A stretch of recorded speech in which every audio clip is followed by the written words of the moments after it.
Good evening সবাইকে চিজিএল ইসলামী BCS প্রিলি full course প্রোগ্রামের computer ও তথ্য প্রযুক্তি লেকচার 5-এ স্বাগতম জানাচ্ছি। আশা করি আপনারা সবাই ভালো আছেন এবং সুস্থ আছেন। তো কিছুক্ষণের মধ্যে আমাদের আজকের ক্লাসটি শুরু হতে যাচ্ছে। আপনাদের সাথে থাকছে আপনাদের অত্যন্ত প্রিয় অব্র ভাইয়া এবং রাফি ভাইয়া। তো ভাইয়ের সাথে কনভারসেশন করার জন্য আপনারা চ্যাট বক্সটা ইউজ করবেন। এছাড়া টপিক রিলেটেড কোনো কোশ্চেন থাকলে সেটা শুধুমাত্র কিউএনএ তে করবেন, আর এছাড়া উত্তরণ সম্পর্কিত কোনো জিজ্ঞাসা থেকে থাকলে চেষ্টা করবেন ক্লাসের শেষের দিকে করার জন্য। ধন্যবাদ।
Okay dear students, dear participants, কেমন আছেন আপনারা?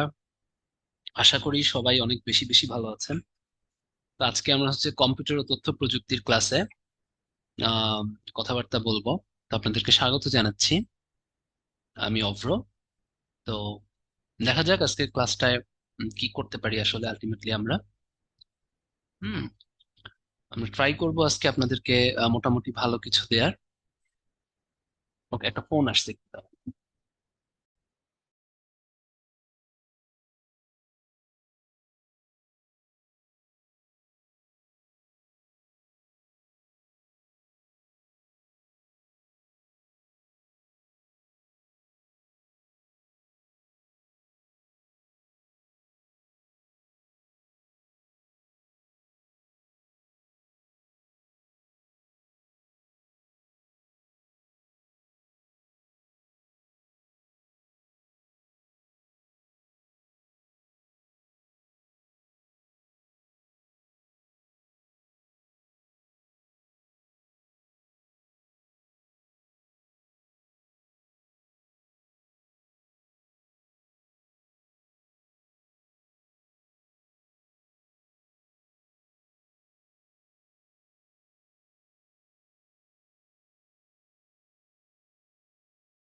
ওকে। ওকে ডিয়ার পার্টিসিপেন্টস, তো এক্সকিউজ মি।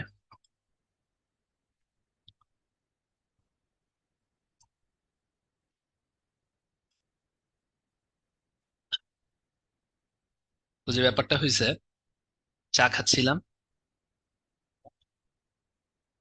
চায়ের ভিতরে হচ্ছে ই ই বেঁধে গেছে। আহ, এলাচি আছে না, এলাচিটা গলায় বেঁধে গেছিল, কাশি হচ্ছে আর কি। তো আজকে হচ্ছে আমরা যে টপিক নিয়ে আলোচনা করব, খুব ইজি একটা টপিক।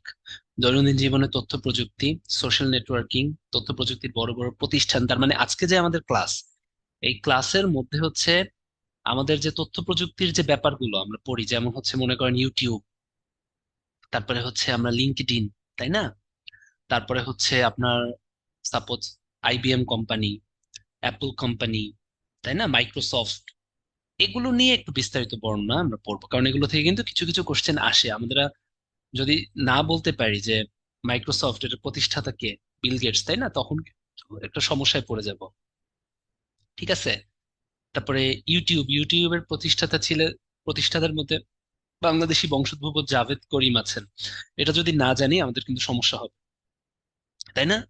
তাই এই জিনিসগুলো নিয়ে আমাদের একটু আজকে আলোচনা। ঠিক আছে। আমরা খুব কথা বলবো, মানে হচ্ছে মনে রাখার চেষ্টা করবো গল্প গল্প করে। হ্যাঁ, এখানে আজকে কিন্তু মানে বোঝার থেকেও আমাদের হচ্ছে যে ব্যাপারগুলো জানা উচিত, আজকে যে টপিকে বোঝার থেকেও হচ্ছে আমাদের জানা, তাই না? এখন আপনারা বলতেছেন যে মুখস্থ বিদ্যা, এখন কিছু কিছু জিনিস তো আলটিমেটলি আমাদের ইনফরমেশন মুখস্থ থাকতে হবে। মনে করেন এখন আইসিটি ডিজিটাল বাংলাদেশ চলতেছে, 2041 সালের মধ্যে আমাদের টার্গেট হচ্ছে স্মার্ট বাংলাদেশ হিসেবে নিজেদেরকে পরিণত করা, তাই না? তো এখন যদি আপনি না জানেন যে জ্যাক মা কে, আপনি যদি না জানেন ইলন মাস্ক কে, আপনি যদি না জানেন জেফ বেজোস কে, তাই না, আপনি যদি না জানেন যে ম্যাক্সিমাম যে চিপস যেগুলো তৈরি হয়, আমাদের তো কি চিপস বিজনেস করতে হয় না? তো ম্যাক্সিমাম যে চিপস বা মাইক্রো প্রসেসর, এগুলোর যে মেইন কোম্পানিগুলো ম্যাক্সিমামই হচ্ছে ক্যালিফোর্নিয়া, ইউএস এর আরো বিভিন্ন অঙ্গরাজ্যে অবস্থিত। তাহলে কি ইউএস এর সাথে আমাদের এগুলো নিয়ে ডিল করতে হবে, কূটনীতি করতে হবে, তাই না? আমাদের ডিপ্লোম্যাসি করতে হবে। এই জন্য হচ্ছে এই জিনিসগুলো জানা, আজকে যতটা না বোঝা তার থেকে আজকে অনেক জিনিস সম্পর্কে আমাদের ইনফরমেশন মাথায় রাখা, এটাই হচ্ছে আজকে আমাদের উদ্দেশ্য। তাহলে আমি একটু দেখি আগের কি কি পড়া আপনাদের মনে আছে, একটু বলেন তো। সেটা হচ্ছে এই যে যে আমরা জুম প্ল্যাটফর্মে ভিডিও কনফারেন্স করতেছি, এটা কোন ধরনের সিস্টেমের মধ্যে পড়ে? ঠিক আছে, চারটা অপশন দিব: ইউনিকাস্টিং, অ্যানিকাস্টিং, ব্রডকাস্টিং, মাল্টিকাস্টিং, যে কোনো একটা। বলেন চারটার ভিতর কোনটা? সিয়াম, শুভ্রা, ঠিক আছে, আলামিন, মাহিয়ান, ভেরি গুড, এটা হচ্ছে মাল্টিকাস্টিং। গুড, এই তো আপনারা তো পারেন, খুবই ভালো। হ্যাঁ, এবার একটু বলেন, সেটা হচ্ছে ওয়াকি টকি, এটা কোন ধরনের unicast system? Duplex, simplex, half duplex, auto simplex?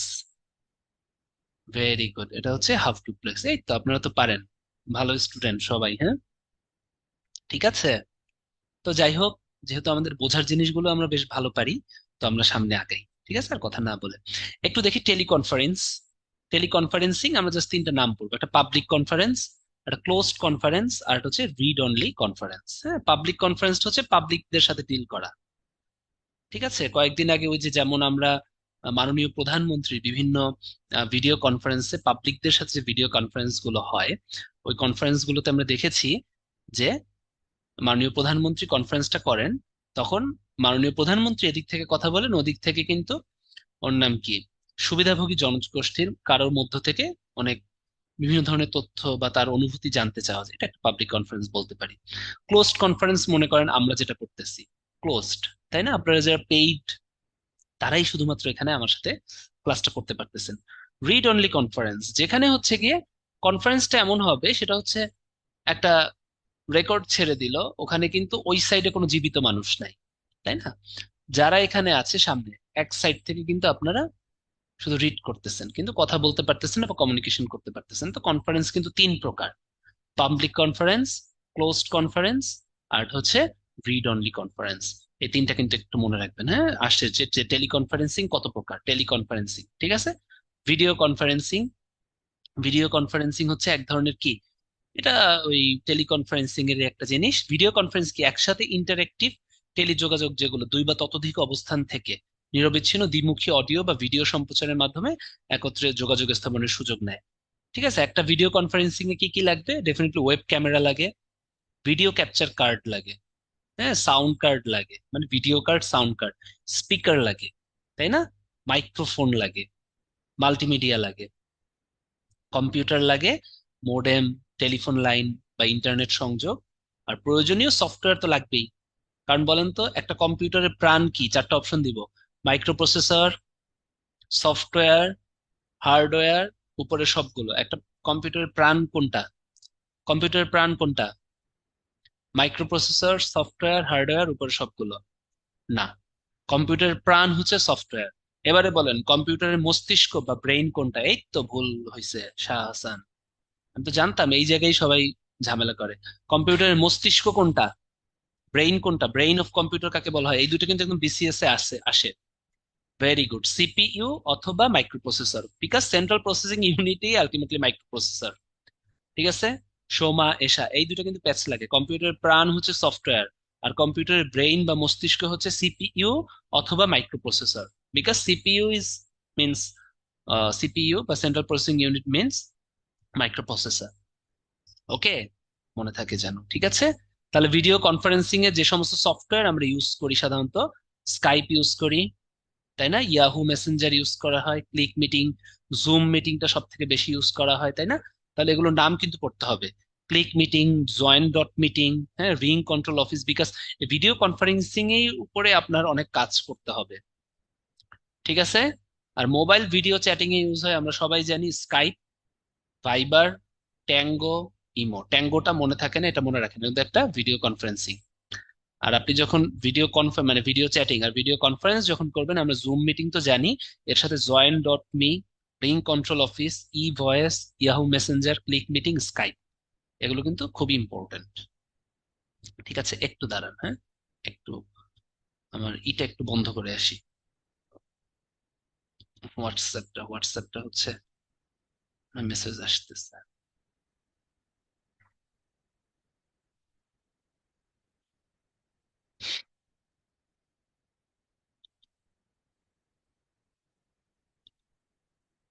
ওকে,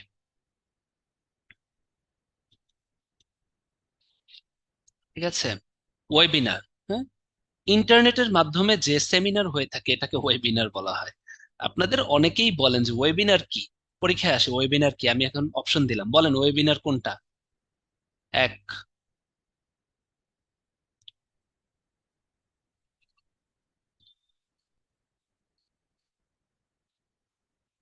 video conference software,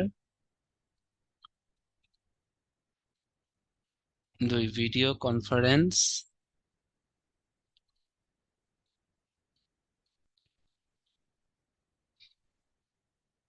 online video seminar,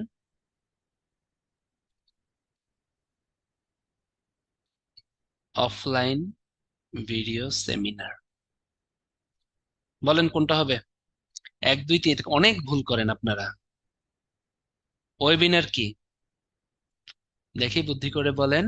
very good, অনেকেই এক দাগাইছেন না। ওয়েবিনার কিন্তু ভিডিও কনফারেন্স সফটওয়্যার না। জুম মিটিং এর ভিতরে আমরা ওয়েবিনার, হ্যাঁ, জুম ওয়েবিনার একটা আছে বা জুম মিটিং ওয়েবিনার একটা আছে, ওটা একটা সফটওয়্যার। কিন্তু ওয়েবিনার মানে কি? ইন্টারনেটের মাধ্যমে যে সেমিনার হয়ে থাকে তাকে ওয়েবিনার বলা হয়। তাহলে কি অনলাইন ভিডিও সেমিনার, এটা জুম মিটিং দিয়েও হতে পারে, জুম ওয়েবিনার দিয়েও হতে পারে। জুম ওয়েবিনার হচ্ছে একটা সফটওয়্যার।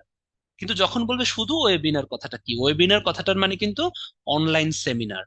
এটা কিন্তু আপনারা অনেকেই ভুল করেন, কারণ ওয়েবিনার হচ্ছে দিয়ে আমরা ইউজ করি, জুম ওয়েবিনার ইউজ করি, তো ভাবেন যে ওয়েবিনার মানে একটা সফটওয়্যার। হ্যাঁ, জুম ওয়েবিনার একটা সফটওয়্যার, ঠিক আছে, কিন্তু ওয়েবিনারের মানে হচ্ছে অনলাইন সেমিনার।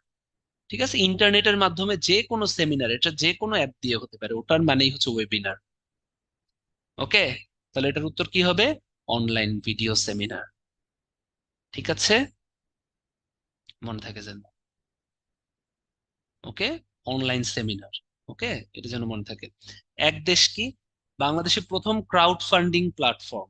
হ্যাঁ, ক্রাউড ফান্ডিং প্ল্যাটফর্ম মানে কি? সেটা হচ্ছে ফান্ডিং। হ্যাঁ, ক্রাউড ফান্ডিং মানে ফান্ড আপনি দিলেন।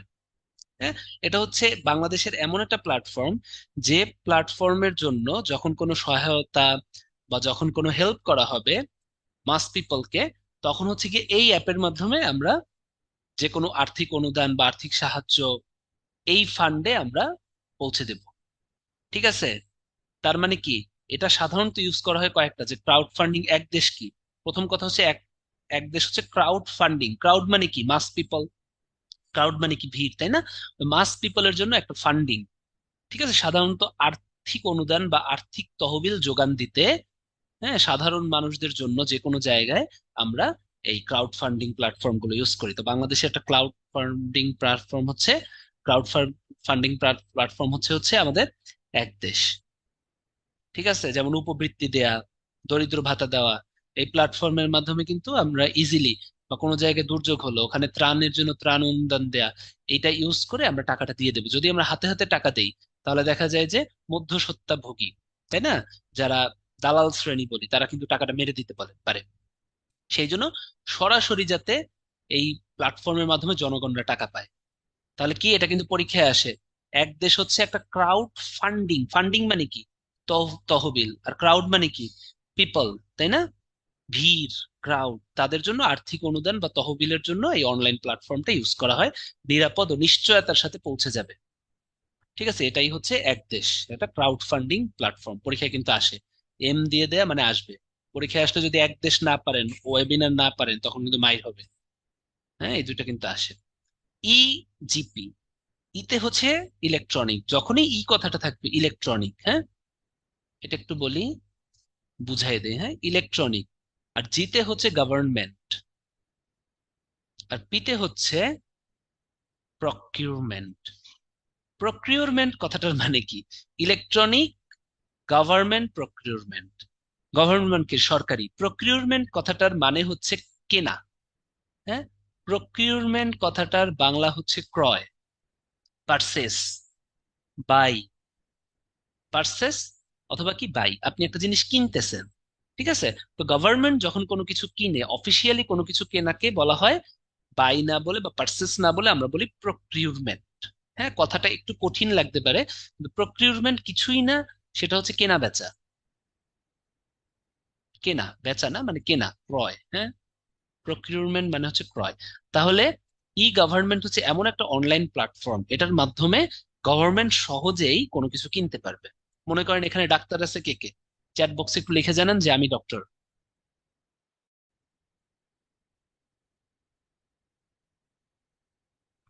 এই যে ডক্টর আছে, সামিম ডক্টর, আমি দেখতেছি। আর কে কে ডক্টর আছেন? আর কেউ আছেন?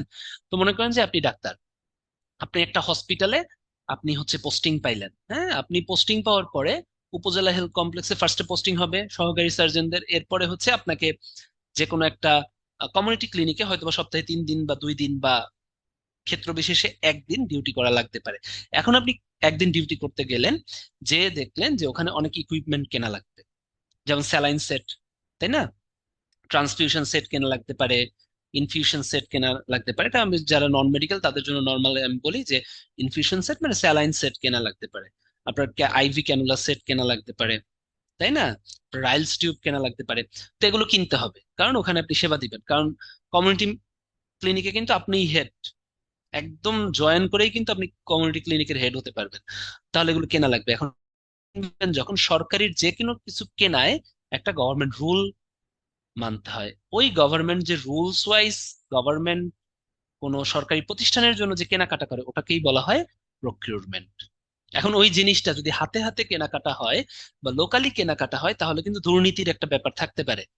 যেমন মনে করেন যে, মনে করো যে কম দামি বা হচ্ছে খুব যে প্রতিষ্ঠানগুলো অনেক নাম ডাক নাই, ওরা বললো যে হ্যাঁ আমি আপনাকে কম দামে সেল দিয়ে দিব, আমি আপনাকে কম দামে বেচবো, বা ওরা অথবা অনেক ভালো একটা কোম্পানি আপনাকে দিতে চাচ্ছে, কিন্তু ওরা লোকাল পাওয়ার খাটায় আপনাকে বলতেছে যে না, ওরা দিতে পারবে না, আমার কাছ থেকেই নিতে হবে।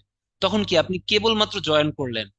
হ্যাঁ, লোকাল যে একটা পাওয়ার, এটা কিন্তু অনেক বড় পাওয়ার। ওই পাওয়ারটা কিন্তু দেখা যায় যে বাইপাস করা অনেক সময় যায় না। আপনি বাইপাস করলে দেখা যায় যে অনেক হুমকি দামকি এগুলোর মুখে থাকতে পারে। তখন কি হয়, যে কোনো সরকারি চাকরিজীবী কিন্তু নিজের সেফটির জন্য হলেও দেখা যায় হাতে হাতে করলে কি হয় ব্যাপারটা, যে লোকাল পাওয়ার বা লোকাল হুমকির মুখে ওই পচা প্রোডাক্ট কিন্তু কিনে নেওয়ার একটা সম্ভাবনা থাকে। এখন এই ধরনের ঝামেলা যাতে না হয়, এই গভর্নমেন্ট প্রকিউরমেন্টে এই ধরনের ঝামেলা যাতে না হয়, এই জিনিসটা অনলাইনে করে দেওয়া হয়েছে। হ্যাঁ, যারা যারা প্রকিউরমেন্ট, যারা যারা হচ্ছে গভর্নমেন্ট পারচেস করতে চায় বা কিনতে চায়, তারা হচ্ছে এরকম দরপত্র, খোলা দরপত্র আপনার হচ্ছে আহ্বান করে। যারা যারা বেচতে চায় সেই সমস্ত কোম্পানি ওখানে দেয়, ওখানে চেক করা হয়, চেক করার পর অটো এই যে অনলাইনের মাধ্যমে সিলেকশন। তাহলে এটা হলে কি হবে, ওই ঝামেলাটা কমে যাবে, তাই না? এটাই হচ্ছে ই গভর্নমেন্ট প্রকিউরমেন্ট। তাহলে ক্রয়কারী সংস্থা, ক্রয়কারী প্রতিষ্ঠান সমূহ নিরাপদ ওয়েব ড্যাশবোর্ডের মাধ্যমে, মানে নিরাপদ একটা প্ল্যাটফর্মের মাধ্যমে, ওয়েবসাইটের মাধ্যমে এটা করতে পারে। ই গভর্নমেন্ট হচ্ছে পরিকল্পনা মন্ত্রণালয়ের অধীন, পরীক্ষায় আসে। পরিকল্পনা মন্ত্রণালয়ের অধীন কিন্তু অনেক কিছু, একনেক, NEC, national economic council, executive committee for national economic council, এগুলো কিন্তু সব পরিকল্পনা মন্ত্রণালয়ের অধীন। ওখান থেকেই কিন্তু ইজিপিটা করা হয়, এটা কিন্তু পরীক্ষায় আসে যে কোন মন্ত্রণালয়ের অধীন। হ্যাঁ, আর এই যে ই প্রকিউরমেন্ট বাংলাদেশে তৈরি করতে সাহায্য করছে কিন্তু বিশ্ব ব্যাংক, এটাও পরীক্ষায় আসবে, ওয়ার্ল্ড ব্যাংক। হ্যাঁ, এই ই প্রকিউরমেন্টের সাথে কি জড়িত আছে, ই টেন্ডার। মানে কি, টেন্ডার মানে কি, ওই যে দরপত্র দেয়া, তাই না? দরপত্র যখন দেয় তখন কিন্তু তারা এখান থেকে যে যার মতো মানে হচ্ছে অ্যাপ্লাই করে, যে আমি দিলাম, তারপর ওখান থেকে অনলাইনের ভিত্তিতেই কিন্তু চুজ করা যায়। তাহলে কি হবে, দরদাতাগণের এখানে অবাধ অংশগ্রহণ এবং সমসুযোগ সৃষ্টি হয়। কোনো ধরনের লোকাল পাওয়ার অথবা কোনো ধরনের কি ক্রয় প্রক্রিয়ার দক্ষতা ও স্বচ্ছতা জবাব দিতে, তাই না? কোনো ধরনের ভুইফোর কোম্পানি পাওয়ার খাটায় কিন্তু আপনাকে চাইলেই সরকারি প্রতিষ্ঠানগুলোকে, এই যে আপনারা সবাই সরকারি চাকরিজীবী হতে চান, যত পাওয়ারফুল যারা আছে তারা এসে আপনার উপর পাওয়ার দেখাইতে চেষ্টা করবে। এই যে ই প্রসিডিউরের ফলে কিন্তু এখন এটা আর হয় না, বুঝতে পারছেন? কারণ সিস্টেমেই হচ্ছে মানে ইলেকট্রনিক ওয়েতে হয়, সো কি হয়, আলটিমেটলি কিন্তু চাইলেই আপনি আপনার উপর চাপ সৃষ্টি করতে পারবে না। এবার আসেন আউটসোর্সিং অ্যান্ড ফ্রিল্যান্সিং। কোনো প্রতিষ্ঠানের কাজ নিজেরা না করে তৃতীয় কোনো ব্যক্তি বা প্রতিষ্ঠানের সাহায্যে করিয়ে নেওয়াকে বলা হয় আউটসোর্সিং। ঠিক আছে, এটা যেন মনে থাকে। হ্যাঁ, গ্লোবাল আউটসোর্সিং এর ভিতরে অনেক কিছু আছে, যেমন এই যে ফ্রি ফ্রি ফ্রি ফ্রিল্যান্সার.কম। আউটসোর্সিং আর ফ্রিল্যান্সিং হচ্ছে কাছাকাছি।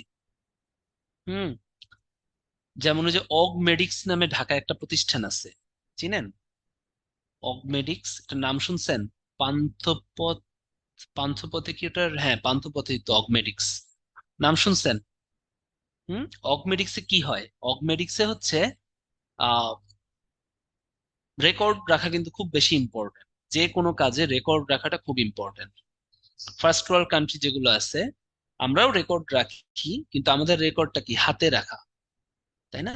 তো অগমেডিক্স কিভাবে কাজ করে, আমেরিকান কোম্পানিগুলো বা আমেরিকান ডাক্তার যারা আছে, তারা যে ডাক্তারই দেখুক, যে রোগীই দেখুক, ওটা ওদের কিছু সিস্টেম আছে যে রেকর্ড রাখতে হবে। একটা একটা এখন একটা ডাক্তার যখন ডাক্তার মানে রোগী দেখে, তখন কি হয় বলেন তো, সে তো রোগী দেখবে না, রেকর্ড রাখবে। সেই জন্য একজন রেকর্ড কিপার দরকার। এখন ওই দেশে কিন্তু রেকর্ড কিপারের অনেক দাম। তো আমাদের মতো দেশগুলোতে আমরা করে কি, অনলাইনে ওই রোগী দেখা এগুলো কিন্তু এদিক থেকে এই অগমেডিক্সে যারা চাকরি করে তারা দেখতে থাকে কিভাবে রোগী দেখে, এবং রেকর্ডটা কিন্তু তারা রাখে। সেই জন্য অগমেডিক্সে চাকরি পেতে হলে ইংলিশে খুব দক্ষ হতে হয়। তো এটা একটা বললাম, এটা কিন্তু একটা আউটসোর্সিং এর একটা উদাহরণ। ওকে, ফ্রিল্যান্সিং, আপওয়ার্ক, ইল্যান্স, গুরু, হ্যাঁ, ভিউ ওয়ার্কার, এগুলো হচ্ছে এটা ব্যাপার হচ্ছে। ঠিক আছে, এগুলো হচ্ছে কি আউটসোর্সিং এর একটা উদাহরণ। যে দেখেন ওখানে কিন্তু ডাক্তার, আপনি কিন্তু ওখানে কিছু না।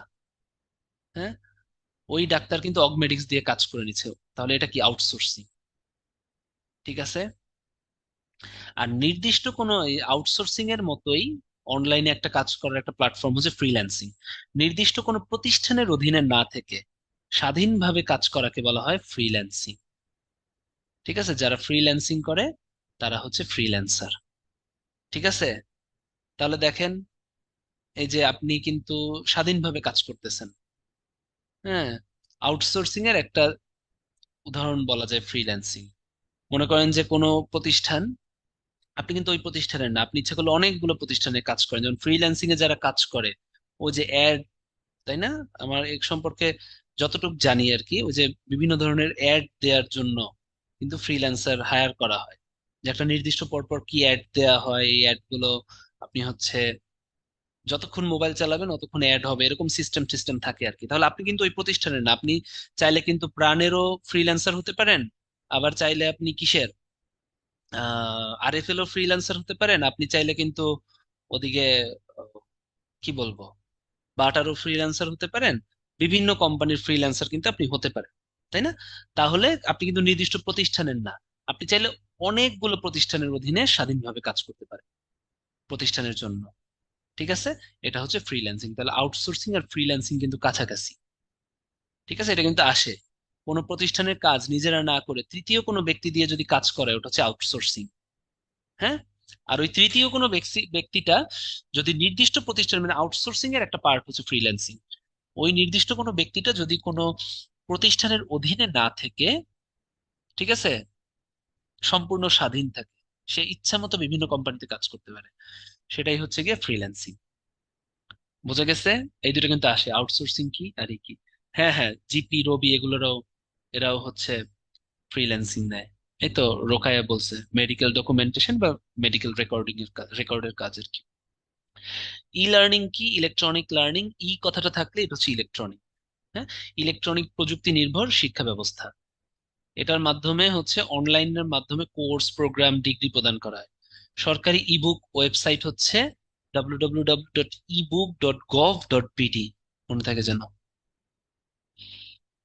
ঠিক আছে, টেলিমেডিসিন, এটা আমরা সবাই জানি, তাই না? ভৌগোলিক দূরে রোগীকে চিকিৎসা, এখন টেলিমেডিসিনে ব্যবহৃত কয়েকটা সফটওয়্যার আমাদের পড়তে হবে, যেমন মেডিটাচ, থেরানেস্ট, এই দুটা কিন্তু টেলিমেডিসিনের জন্য ব্যবহৃত সফটওয়্যার। ঠিক আছে, দেশের প্রথম টেলিমেডিসিন সেবা কেন্দ্র চালু হয় হচ্ছে যশোর ইউনিয়ন সেবা কেন্দ্রে। ঠিক আছে, হ্যাঁ, যশোরের ইউনিয়ন সেবা কেন্দ্রে হচ্ছে প্রথম টেলিমেডিসিন সেবা চালু হয়। হুম, ওকে,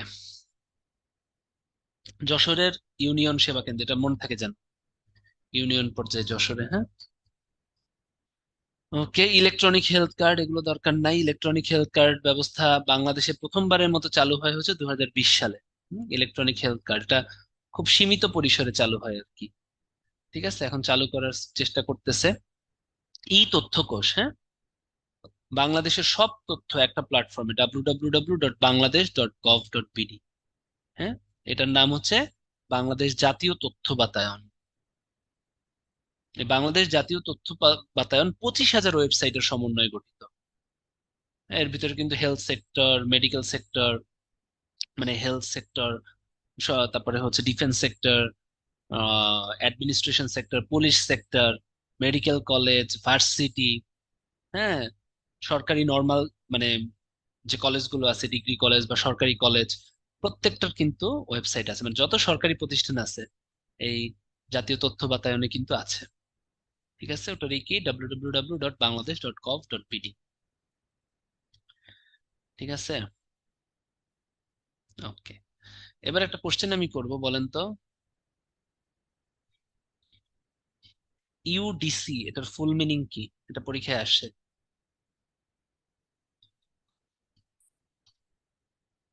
ইউডিসির ফুল মিনিং কি?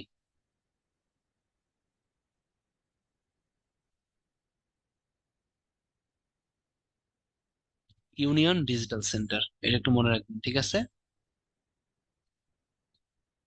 প্রত্যেকটা ইউনিয়নে কিন্তু এখন ইউনিয়ন ডিজিটাল সেন্টার আছে। এটা কিন্তু আপনাদের রিটেনের পড়াও হয়ে গেল, রিটেনে আসলে সুন্দর মতো লিখবেন।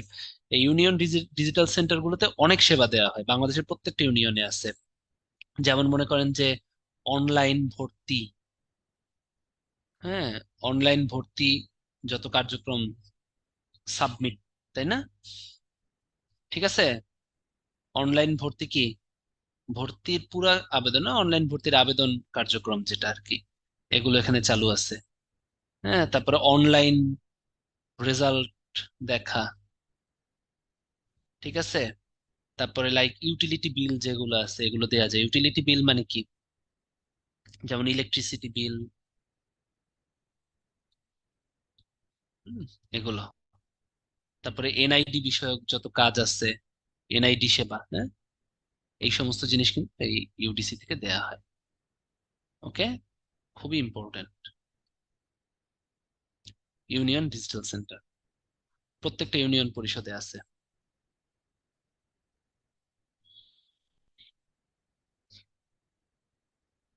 অনলাইন ভর্তি কার্যক্রম যেমন এই যে মেডিকেল অ্যাডমিশন টেস্ট, এই যে আপনাদের বিসিএস এর অ্যাপ্লাই, যে কোনো কিছুতে ভর্তি আবেদন, চাকরির ভর্তি আবেদন মানে চাকরির আবেদন আর কি, ঠিক আছে। লিখে দিলাম যে কোনো অনলাইন চাকরি আবেদন, এগুলো ওখানে করা যায়, ঠিক আছে, union digital centre.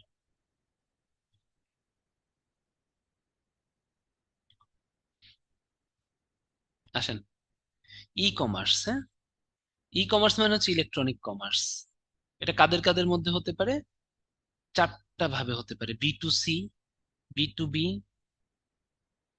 C to C, C to B. B to C মানে কি? বিজনেস টু কনজিউমার, ব্যবসায়ী থেকে ভোক্তা, ব্যবসা থেকে ব্যবসা, বি টু বি। ভোক্তা থেকে ভোক্তা হতে পারে। এবার ব্যবসায়ী থেকে ভোক্তা ই কমার্স কেমন, এটা আমরা সবাই জানি, তাই না? এই যে আমরা যে অনলাইনে হানি নাটস বিক্রি করতেছে, তাই না? আপনাদের একটু উদাহরণ দিয়ে বুঝাই, যে হানি নাটস আমরা দেখি না অনলাইনে বিক্রি করতেছে, তারা কি একদম সরাসরি কিন্তু ভোক্তাদের কাছে যাচ্ছে এবং বলতেছে আপনারা অর্ডার করেন, ঠিক আছে। আবার আবার ভোক্তা থেকে ব্যবসা মানে কি, ব্যবসায়ী মানে কি? এই যে আপনি হচ্ছে অর্ডার করতেছেন, তারা হচ্ছে অ্যাডভার্টাইজ করতেছে, আপনি কি করতেছেন? অর্ডার করতেছেন।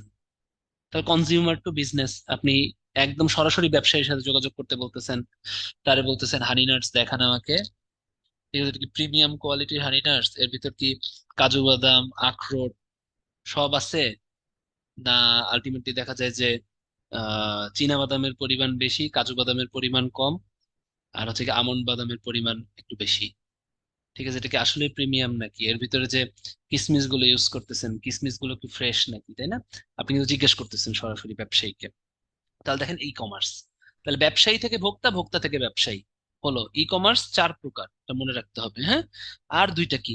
ব্যবসায়ী থেকে ব্যবসায়ী, হ্যাঁ, ব্যবসায়ী থেকে ব্যবসায়ী, বিজনেস টু বিজনেস কিন্তু এখানে হচ্ছে। হ্যাঁ, যেমন মনে করেন আমি দুইটা শাড়ির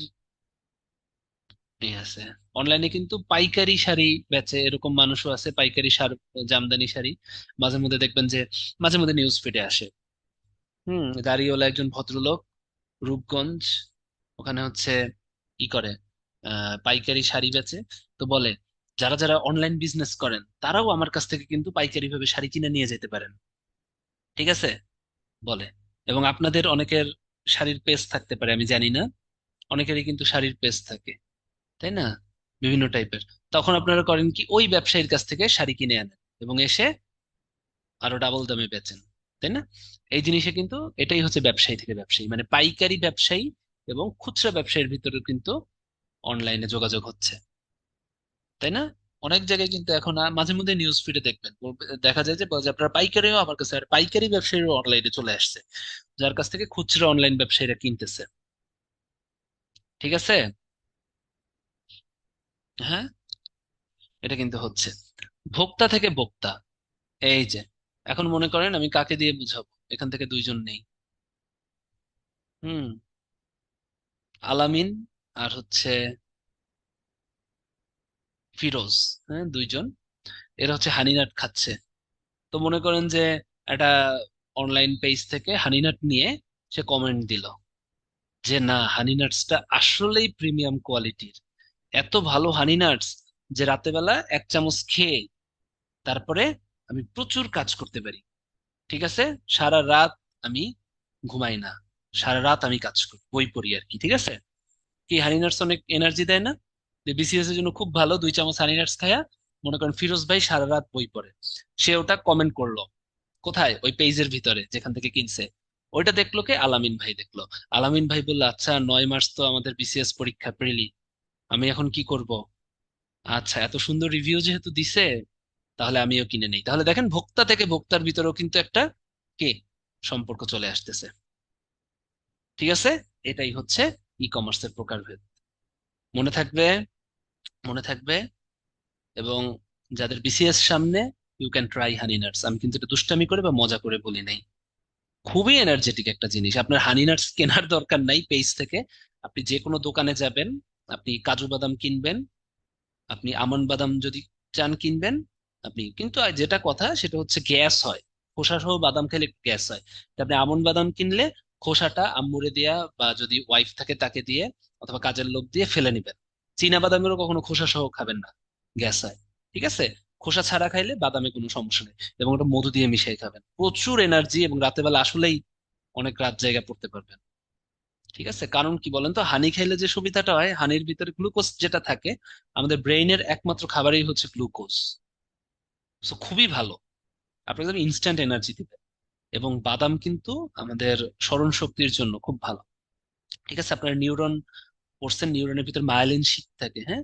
তো বাদামের ভিতরে যে ম্যাটেরিয়ালস থাকে, ওটা ওই মায়ালিন শীট তৈরির জন্য খুব ভালো কাজ করে, গ্রে ম্যাটার তৈরির জন্য খুব ভালো কাজ করে। মায়ালিন শীট তৈরির কাজ করে, গ্রে ম্যাটার তৈরির জন্য খুব ভালো কাজ করে। ঠিক আছে, নিউরো ট্রান্সমিটার নিঃসরণে সাহায্য করে। সেই জন্য মজার ছলে বললেও ব্যাপারটা ভালো। আপনারা বাদাম আর হচ্ছে মধু খাওয়ার চেষ্টা করেন, দেখবেন যে এনার্জি নিয়ে পড়তে পারবেন, ঘুম আসবে না। ওকে।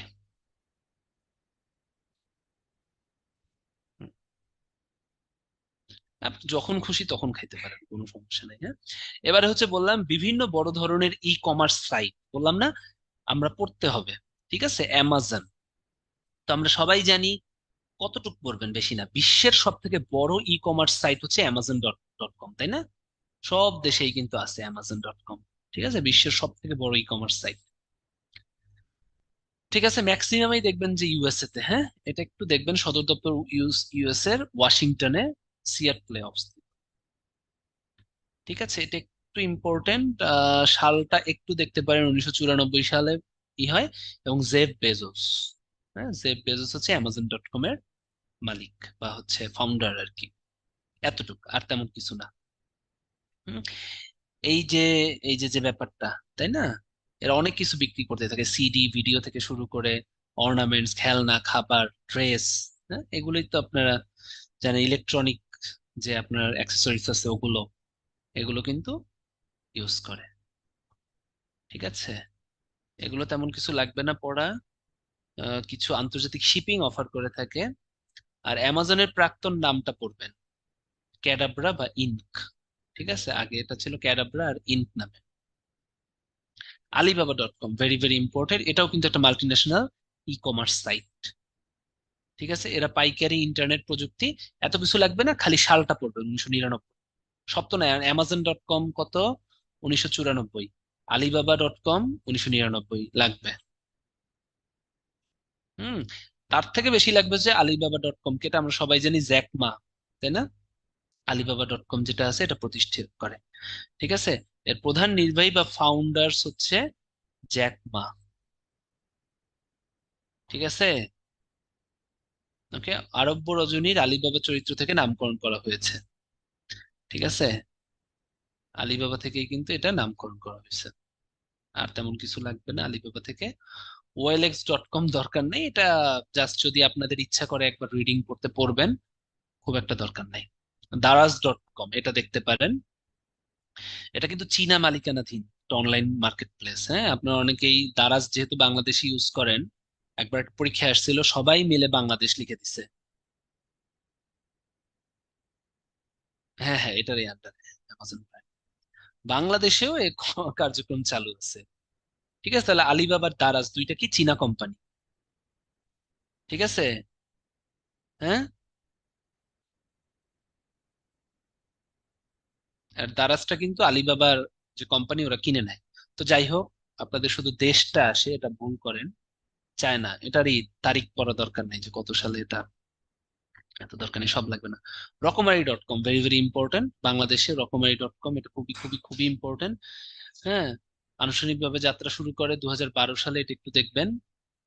হ্যাঁ, শুরুতে বই পাওয়া গেল, এখন কিন্তু অনেক কিছু, আমরা ওর নাম কি, স্পোর্টস যে অ্যাক্সেসরিজ আছে এগুলো কিন্তু পাওয়া যায়, ঘড়ি ঠড়ি, এগুলো ইলেকট্রনিক কিছু এক্সারসাইজ, তাই না? এগুলো যে মাহমুদুল হাসান সোহাগ, একটু দেখতে পারেন, আমরা সবাই জানি যে আমাদের, ঠিক আছে। হুম,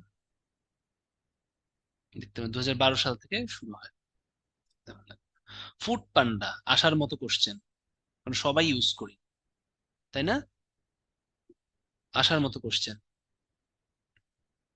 এর প্রধান সদর দপ্তরটা জার্মানির বার্লিন শহরে অবস্থিত। হ্যাঁ, বাংলাদেশ প্রতিষ্ঠা করে নাই কিন্তু, ঠিক আছে, জার্মানির বার্লিন, এটা যেন মনে থাকে।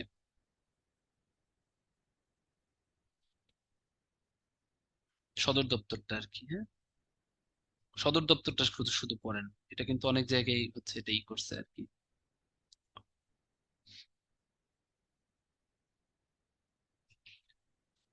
হ্যাঁ, এটা ওই সদর দপ্তরটা এটা জার্মানির, ঠিক আছে। এখন আপনাদের পরীক্ষা হইতে হইতে আবার কেউ কিনে নেবে নাকি আমি জানি না, এখন পর্যন্ত এটা জার্মানির আছে, এটা মনে রাখেন, ফুটপাথটা আসতে পারে, সদর দপ্তরটা পড়েন, আর কিছু না।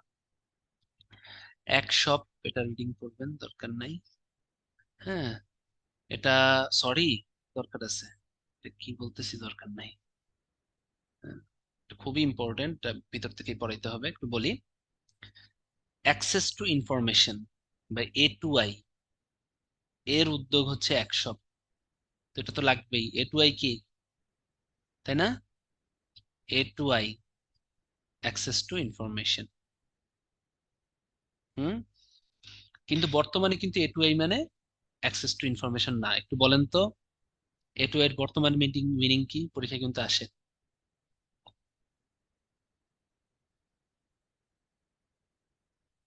অ্যাসপায়ার্স ফর ইনোভেশন, এটা যেন মনে থাকে। হ্যাঁ, এখন কিন্তু অ্যাসপায়ার্স ফর ইনোভেশন খুব ইম্পর্টেন্ট, কিন্তু A2I এর মিনিং কিন্তু আসবে।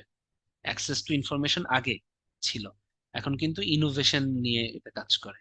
A2I অ্যাসপায়ার্স ফর ইনোভেশন মানে ডিজিটালাইজেশনে, ডিজিটালাইজেশন সহ সব জায়গায় ইনোভেশনটা দেখতে চায়। ইনোভেশনটা খুব important, অ্যাসপায়ার্স for innovation.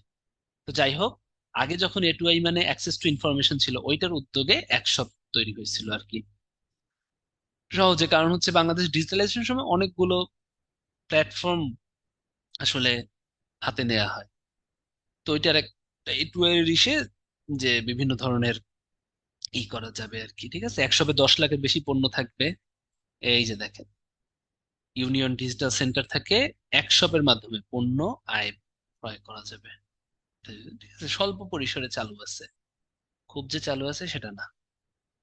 Hmm, email, হ্যাঁ, ইমেইল আবিষ্কার করে হচ্ছে টমলিসন, এটা পরীক্ষায় আসে। ইমেইল হচ্ছে টমলিসন আবিষ্কার করে, ঠিক আছে। দেখি তো মনে আছে নাকি আপনাদের, ইমেইল চালু করার জন্য বা চালানোর জন্য নিচের কোন প্রোটোকলটা দরকার, চারটা অপশন দিব, চারটা অপশন দিব। HTTP, HTML, HTML, SMTP। Very good, very good. HTML কেন হবে?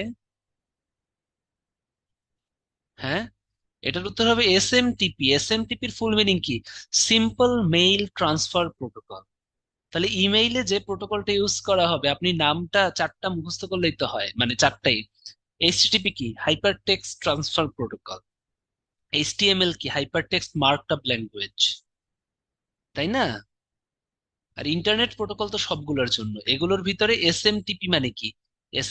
SMTP মানে হচ্ছে simple mail transfer protocol.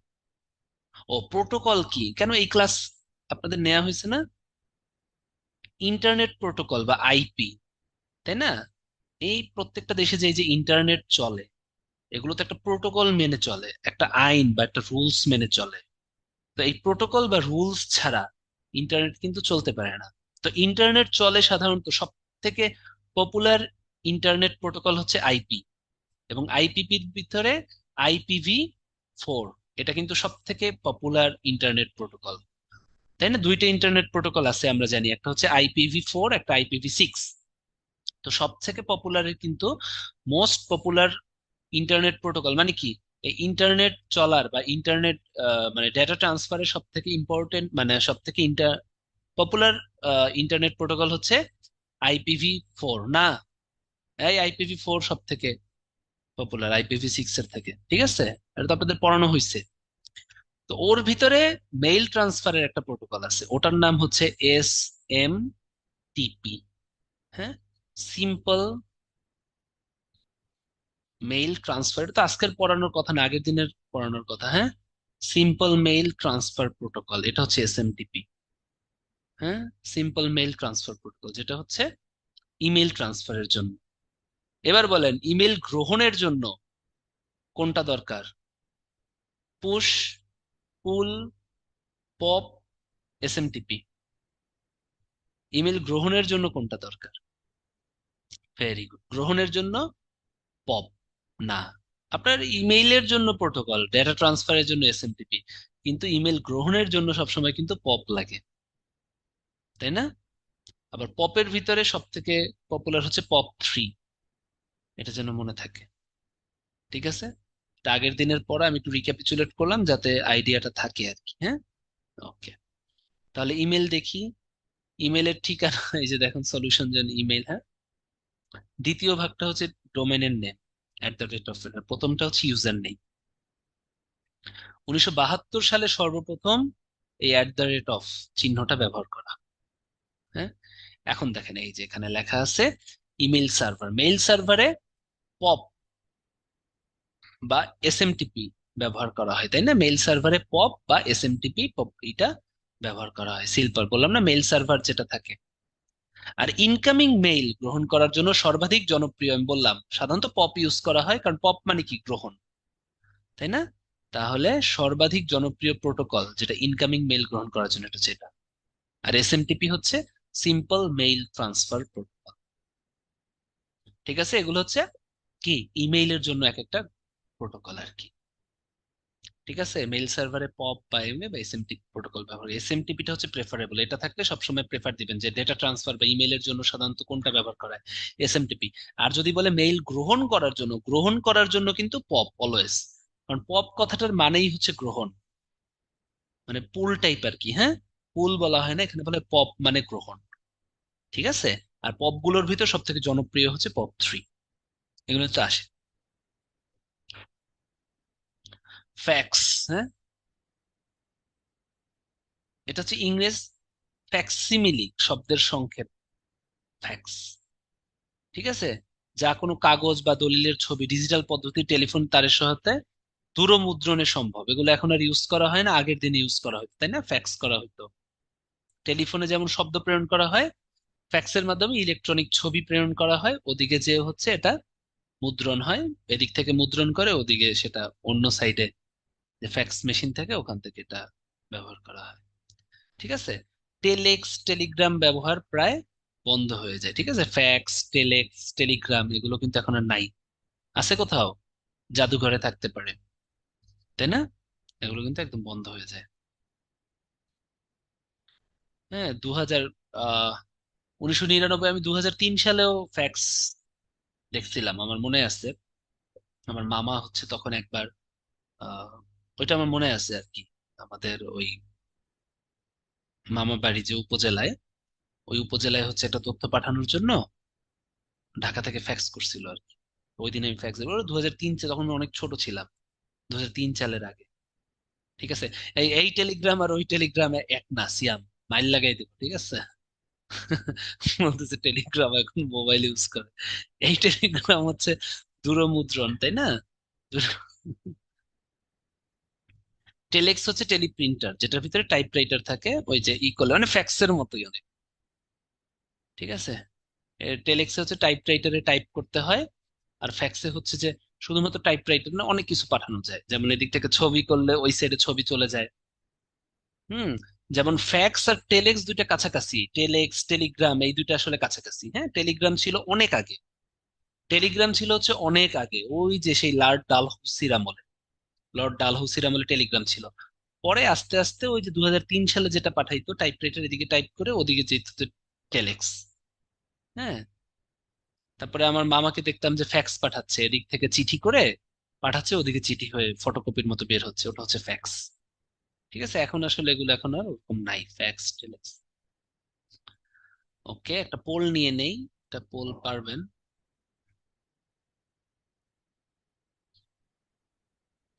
Incoming mail গ্রহণ করার জন্য, এটা কিন্তু একটু দেখেন, হ্যাঁ, ইনকামিং মেইল গ্রহণ করার জন্য সর্বাধিক জনপ্রিয় প্রোটোকল কোনটা? ইনকামিং মেইল বলছি কিন্তু, গ্রহণ করা, হ্যাঁ, আপনারা কিন্তু ভুল করেন, এই জন্য এটা কিন্তু ক্লিয়ার করলাম।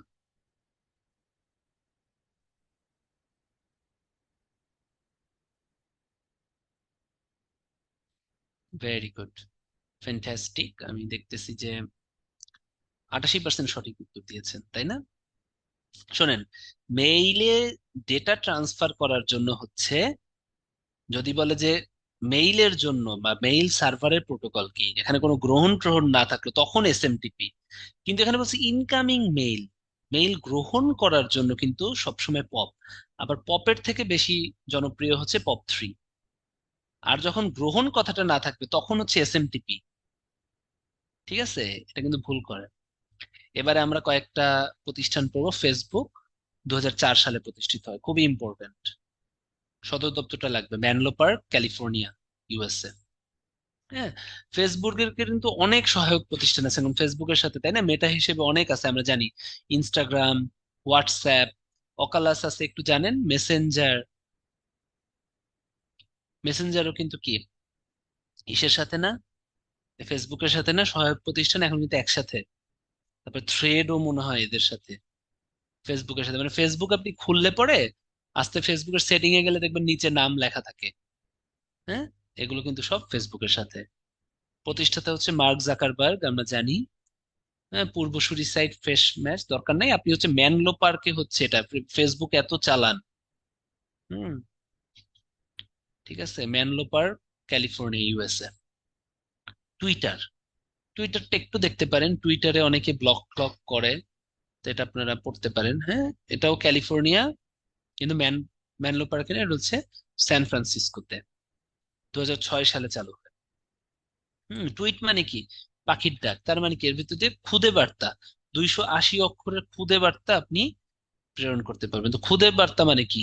টুইটারকে বলা হয় ইন্টারনেটের এসএমএস, কারণ টুইট বাচ্চা পাখি। হ্যাঁ, শর্ট মেসেজ সার্ভিস, এসএমএস মানে কি, শর্ট মেসেজ সার্ভিস, যেটা টুইটার করে। ঠিক আছে, এটা যেন মনে থাকে।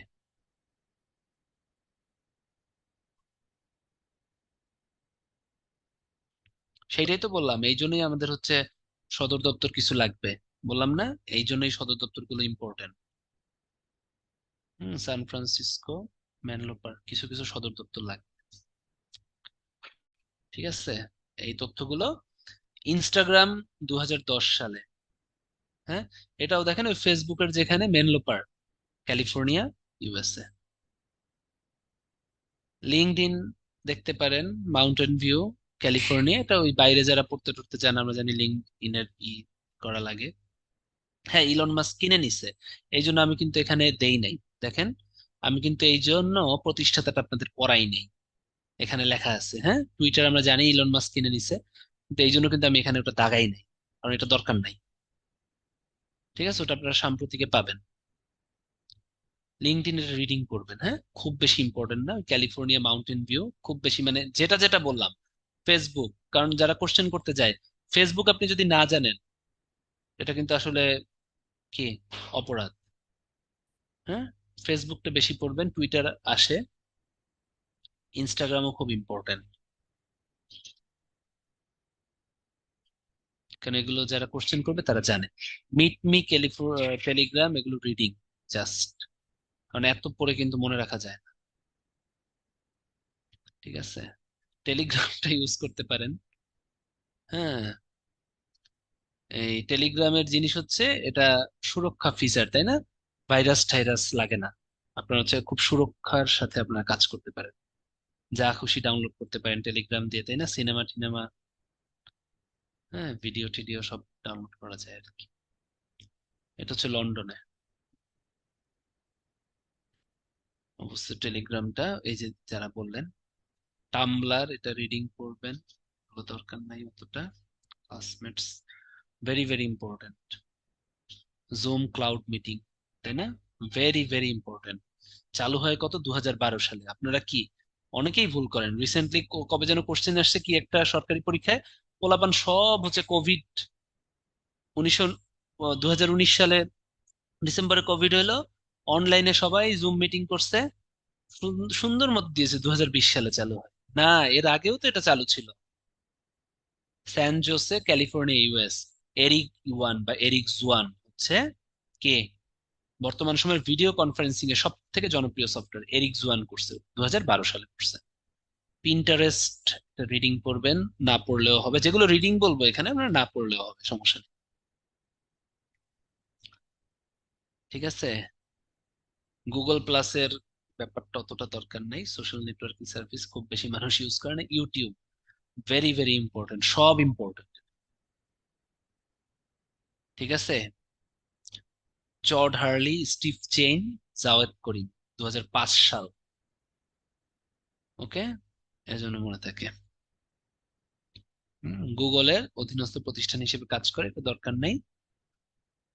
ক্যালিফোর্নিয়া, স্যান ব্রুনো, ক্যালিফোর্নিয়াতে অবস্থিত, ইউএস ভিত্তিক একটা প্রতিষ্ঠান। এবং এই সালগুলো কিন্তু লাগবে, 2005 সাল। স্লোগানগুলো ফেসবুকের দেখবেন be connected, move fast and break things. ইউটিউবের ব্রডকাস্ট ইউরসেলফ, দুইটাই আসে। হ্যাঁ, আর যারা টিকটক পছন্দ করেন তারা এগুলো পড়তে পারেন, রিয়েল পিপল রিয়েল ভিডিওস, তাই না? টিকটক মনে রাখা কিন্তু ইজি। হ্যাঁ, এটার জন্য আমি আর দাগাচ্ছি না। টিকটকে তো সবাই রিয়েল ভিডিওই দেয়। Real people real videos make every second connect, তাই না? টিকটকে যারা থাকে এভরি সেকেন্ড কানেকশনেই থাকে, বের হয় না, আর আজীবন টিকটকেই থাকে তারা। ঠিক আছে। ইনস্টাগ্রাম মনে রাখবেন, capture and share the world's moment, তাই না? ইনস্টাগ্রামে সাধারণত কি একটু পশ মানুষজন চালান, তাই না? যারা একটু অ্যাস্থেটিক ছবি তুলতে পছন্দ করেন, বা একটু গেলেন, হ্যাঁ, যে আপনার মনে হইলো যে আপনি দেখতে যেমনই হন সমস্যা নাই, হ্যাঁ, আপনি যেভাবেই থাকেন সেটা সমস্যা নাই, প্রকৃতিটাও যেমন থাকুক সেটাও সমস্যা নাই। ফোনটা যদি ফাটাফাটি থাকে, আপনি কিন্তু একটা অনেক এফেক্ট এফেক্ট দিয়ে, ইনস্টারও আলাদা এফেক্ট এফেক্ট দিয়ে একদম ক্যাপচার করে শেয়ার দ্য ওয়ার্ল্ডস মোমেন্ট করেন, তাই না? ইনস্টাতে কিন্তু ওই কাজেই করি। শুধু আপনারা, বড় বড় যারা সেলিব্রিটি আছে তারাও বলে একটা ইনস্টাতে ছবি তোলার আগে ওদের নাকি এমপ্লয়েস আছে, ওদেরকে দিয়ে ওই ছবি ওরা হচ্ছে ই করায়, ঘষা মাজা করায়, তারপরে দেয়। এটা হচ্ছে একদিন রিসেন্ট কে যেন বলতেছিল, আহ হ্যালি বেরি, হ্যালি হ্যালি বেরি না পেনেলোপে ক্রুজ, রিসেন্ট একটা দেখতেছিলাম, ওটাতে তারা বলছে যে ইনস্টাগ্রামে আমাদের ছবি আর নর্মাল মানুষের ছবি দিয়ে চিন্তা করার দরকার নাই। কারণ ওদের, ওর নাম কি, এমপ্লয়িজ থাকে অনেক টাকা দিয়ে, হ্যাঁ, যারা শুধু ইনস্টাগ্রামে ছবির জন্যই হচ্ছে বরাদ। ওকে, তাই আপনারটা আমারটা কিন্তু সেম হবে না। তো যাই হোক, ক্যাপচার যেহেতু ছবি দেন, মনে রাখবেন capture and share the world's moment, real people real videos. হ্যাঁ, YouTube broadcast yourself, Facebook be connected, move fast and break things. ঠিক আছে, বাকিগুলো অতটা দরকার নেই। আইবিএম, এই লাইনটা খুব আসে। হ্যাঁ, ইন্টারন্যাশনাল বিজনেস মেশিনস কর্পোরেশন, এটা হচ্ছে যুক্তরাষ্ট্রের বৃহত্তম কম্পিউটার নির্মাতা প্রতিষ্ঠান। ঠিক আছে। সদর দপ্তরটা একটু পড়তে পারেন, আরমন্ড, নিউ ইয়র্ক, ইউএসএ। প্রতিষ্ঠাতা দরকার নেই। আইবিএম কে বলা হয় বিগ ব্লু। হ্যাঁ, এরা হচ্ছে কম্পিউটারের হার্ড ডিস্ক গুলো ম্যাক্সিমাম নির্মাণ করে। এছাড়া সফটওয়্যার না, মেইনলি হচ্ছে হার্ড ডিস্ক গুলো, যেমন ATM, hard disk, floppy disk, dynamic RAM, এগুলো ইউজ করে। ঠিক আছে, খুব দরকার নেই। বড় প্রতিষ্ঠান হচ্ছে আমেরিকা ভিত্তিক আর কি। সদর দপ্তরটা পড়বেন। মাইক্রোসফট ভেরি ভেরি ইম্পর্টেন্ট, আমরা সবাই জানি। বিলকিস আপা এটাই তাই না, একটা ট্রল ছিল না, মাইক্রোসফটের প্রতিষ্ঠাতা। হুম, হ্যাঁ, বিল গেটস আর হচ্ছে পল এইলেন। হ্যাঁ, রেডমন্ড, ওয়াশিংটন, ইউএসএ। ঠিক আছে। মাইক্রোসফট কম্পিউটারের এটা কিন্তু মূলত কি মাইক্রোসফট সফটওয়্যার, কিন্তু এরা কিন্তু ইদানিং হার্ডওয়্যারও নির্মাণ করে। যেমন ওদের একটা মাইক্রোসফট মাউস আছে, এটা কিন্তু ওদের হার্ডওয়্যার, ওরা কিন্তু শুধু সফটওয়্যার ইউজ করে না, এটা কিন্তু পরীক্ষায় আসছিল যে মাইক্রোসফট কি নির্মাণ করে, সফটওয়্যার এন্ড হার্ডওয়্যার উভয়। উত্তর কিন্তু হবে উভয়। হ্যাঁ, মাইক্রোসফট দেখো তো, ওরা কিন্তু মাইক্রোসফট মাউস ইউজ করতে মানে নির্মাণ করতেছে। ঠিক আছে। মাইক্রোসফটের যে সার্চ ইঞ্জিন ওটার নাম হচ্ছে বিং। হ্যাঁ, মাইক্রোসফটের সার্চ ইঞ্জিন কিন্তু বিং। এই জন্য আপনারা গুগলের ভিতর গুগল সার্চ ইঞ্জিন তো যান, কিন্তু দেখবেন উপরে কিন্তু অনেকগুলো সার্চ ইঞ্জিন আছে, ask.com, বিং, থিং, অনেক, ওগুলো অথবা ইউজ করা হয় না। কিন্তু বিংটা কিন্তু মাইক্রোসফটের সার্চ ইঞ্জিনের নাম, এটা কিন্তু খুব ইম্পর্টেন্ট, আপনি পাবেন। ঠিক আছে, গুগল ক্রোমে উপরে কোনায় পাবেন আপনি। এদের পণ্য সমূহ কি কি? মাইক্রোসফট উইন্ডোজ, মাইক্রোসফট অফিস, তাই না? স্কাইপে কিন্তু মাইক্রোসফটের একটা পণ্য। ঠিক আছে, মাইক্রোসফট মোবাইল আছে। গুগল, হ্যাঁ, গুগল ইনকর্পোরেটেড একটা বহুজাতিক মাল্টিন্যাশনাল বা একটা, ঠিক আছে, ইন্টারনেট আর সফটওয়্যার কোম্পানি। ঠিক আছে, বিশেষভাবে গুগল সার্চ ইঞ্জিন। ঠিক আছে, গুগলের সব থেকে বড় সেবা কি? আপনার মাইক্রোসফটের কিন্তু ইউজ করেন না, আমরা সবাই গুগল সার্চ ইঞ্জিন ইউজ করি, তাই না? এটা কিন্তু ওদের একটা বড় সেবা। এছাড়া অনলাইন বিজ্ঞাপন সেবা, তাই না? এই অনলাইন বিজ্ঞাপন সেবা নিয়ে কিন্তু এই যে ফ্রিল্যান্সাররা কাজ করে, ক্লাউড কম্পিউটিং। ঠিক আছে, শুরুতে গুগলের নাম ছিল হচ্ছে ব্যাকরাম। হ্যাঁ, গুগলের অপ্রাতিষ্ঠানিক মূলমন্ত্র ডোন্ট বি এভিল, এটা দরকার নাই, মাউন্টেন ভিউ ক্যালিফোর্নিয়া, খুবই ইম্পর্টেন্ট। হ্যাঁ, মূলত কিন্তু সার্চ। আর দেখেন গুগলে কি, মেইলটা খুব ইম্পর্টেন্ট। বিজ্ঞাপন ক্লাউড, আপনি গুগল খুললেই দেখবেন যে বিজ্ঞাপন চলে আসে। হ্যাঁ, ক্লাউড কম্পিউটিং খুব ইম্পর্টেন্ট। ঠিক আছে, সার্চ মেইনলি হচ্ছে এদের সব থেকে বেশি হচ্ছে সার্চ ইঞ্জিন, অনলাইন বিজ্ঞাপন সেবা। ওরাকল, ওরাকল আমরা সবাই জানি এটা হচ্ছে একটা ডেটাবেজ ম্যানেজমেন্ট সফটওয়্যার, কিন্তু ওই ওরাকল আর এই ওরাকল কিন্তু সেম না। হ্যাঁ, ওরাকল কি একটা ডেটাবেজ ম্যানেজমেন্ট সফটওয়্যার না? আমরা পড়ছি ওরাকল, তারপরে মাই এসকিউএল, এগুলো হচ্ছে ডেটাবেজ ম্যানেজমেন্ট সফটওয়্যার। খুব বারবার বারবার আশা করছেন যে ডেটাম্যান, কিন্তু ওরাকল কিন্তু একটা বহুজাতিক কম্পিউটার প্রযুক্তি প্রতিষ্ঠানও। ঠিক আছে, সফটওয়্যারের বাইরে এরা কিন্তু বিভিন্ন টাইপের হার্ডওয়্যার সিস্টেম এবং কিছু সফটওয়্যারও তৈরি করে। ঠিক আছে, তার মানে ওরাকল কিন্তু ডেটাবেজ ম্যানেজমেন্ট সিস্টেম ছাড়াও কিন্তু একটা কম্পিউটারের হার্ডওয়্যার সফটওয়্যার নির্মাণ নির্মাতা নির্মাণকারী প্রতিষ্ঠান আর কি। ঠিক আছে, এটা জাস্ট একটু রিডিং পড়েন, কারণ অতটা আসবে না। Intel, very very very important. Intel আমরা জানি। ইন্টেল কি? আপনারা যারা কম্পিউটার ইউজ করেন, তাই না, কোর i3, ল্যাপটপ ইউজ করেন কোর i5, এগুলো লেখা থাকে না আপনার ল্যাপটপের উপরে? কিন্তু যে ল্যাপটপ ইউজ করেন, এইচপি, এসুস, যেটা ইউজ করেন, উপরে দেখবেন স্টিকারে লেখা থাকে, ওটা নিচে দেখেন তো ইন্টেল থাকে। হ্যাঁ, ইন্টেল মূলত হচ্ছে মাইক্রো প্রসেসর, মানে সর্ববৃহৎ, বিশ্বের সব থেকে বেশি মাইক্রো প্রসেসর তৈরি করে। মাইক্রোসফট প্রসেসর কি? ভিএলএসআই না? Very large scale integrated chip, তাই তো, সেমিকন্ডাক্টর চিপ, মানে হচ্ছে বিশ্বের বৃহৎ সেমিকন্ডাক্টর চিপ অথবা মাইক্রো প্রসেসর নির্মাণকারী প্রতিষ্ঠান হচ্ছে কে? ইন্টেল। ওই যে কোর i3, কোর i5, এটি কি, কোর i7, এগুলো কি? এগুলো তো মাইক্রো প্রসেসরের ধাপ আর কি, তাই না? মাইক্রো প্রসেসরের একটা গ্রেড আর কি। হ্যাঁ? তাহলে দেখেন, এটি মাইক্রোপ্রসেসর x86 সিরিজের প্রস্তুতকারক। ঠিক আছে, এছাড়া ইন্টেল আরো কিছু কিছু ফ্ল্যাশ মেমোরি, তাই না? মূলত মাইক্রোপ্রসেসর, হ্যাঁ, চিপ যেহেতু, হ্যাঁ, মাইক্রোপ্রসেসর তৈরি করে। এছাড়া মাদারবোর্ডও এক ধরনের চিপ আমরা জানি, তাই না? মাদারবোর্ড তৈরি করে, তাই না? ব্লুটুথ চিপ সেট তৈরি করে, এগুলো তৈরি করে স্যান্টা ক্লেরা, ক্যালিফোর্নিয়া, ইউএসএ তে। গর্ডন ইমুর হচ্ছে প্রতিষ্ঠাতা। এই দুইটা লাগবে ইন্টেল, কারণ পরীক্ষায় আসছে। আপেল, হ্যাঁ, আপেল কি? বর্তমান সময় আলোচিত বহুজাতিক তথ্য প্রযুক্তি নির্মাণ প্রতিষ্ঠানের মধ্যে অ্যাপল হচ্ছে অন্যতম, তাই না? এটা তাহলে অ্যাপল যেহেতু এত ক্রেজ চলতেছে, আপনারা সরকারি চাকরি পাওয়ার পরে কিছু কিনেন আর কি কিনেন, সবাই অ্যাপেলের সেট আছে, আপনি দেখবেন। হ্যাঁ, 3 মাস 4 মাসের টাকা জমায় হলেও আপনি অ্যাপেলের সেট কিনবেন। আমি এটা দেখছি, সবাই ম্যাক্সিমাম একটা অ্যাপল কেনার প্রতি একটা টেন্ডেন্সি থাকে। সবারই থাকবে। লাগলে ভাত টাত খাবেন না, তাও বেতন জমায় অ্যাপেল কিনবেন, এরকম আছে, মানে অ্যাপেলের প্রতি এত ক্রেজ। হ্যাঁ, কারণটা কি একটু বলি, সেটা হচ্ছে অ্যাপল যে ফোন, এটা আসলে অনেক ফাস্ট, আমি নিজে ইউজ করি। মানে খুব বেশি সার্ভিস যে আপনি পাবেন সেটা না, এবং অনেক কিছু যেমন এই সিনেমা টিনেমা আপনার মনে অ্যানিমেল ট্যানিমেল দেখে ফেলছেন তাই না, সিরিজ টিরিজ যেগুলো হয়, ইভেন নেটফ্লিক্সও এই অ্যাপলে ইউজ চালাইতে সমস্যা।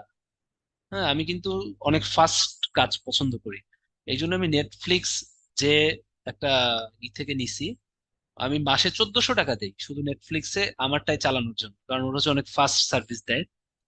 কিন্তু তারপরে অ্যাপল ফোনে কিন্তু ঠিকঠাক দেখা যায় না, ওটা একটা অ্যান্ড্রয়েড আলাদা কিনতে হয়েছে, বুঝতে পারছেন?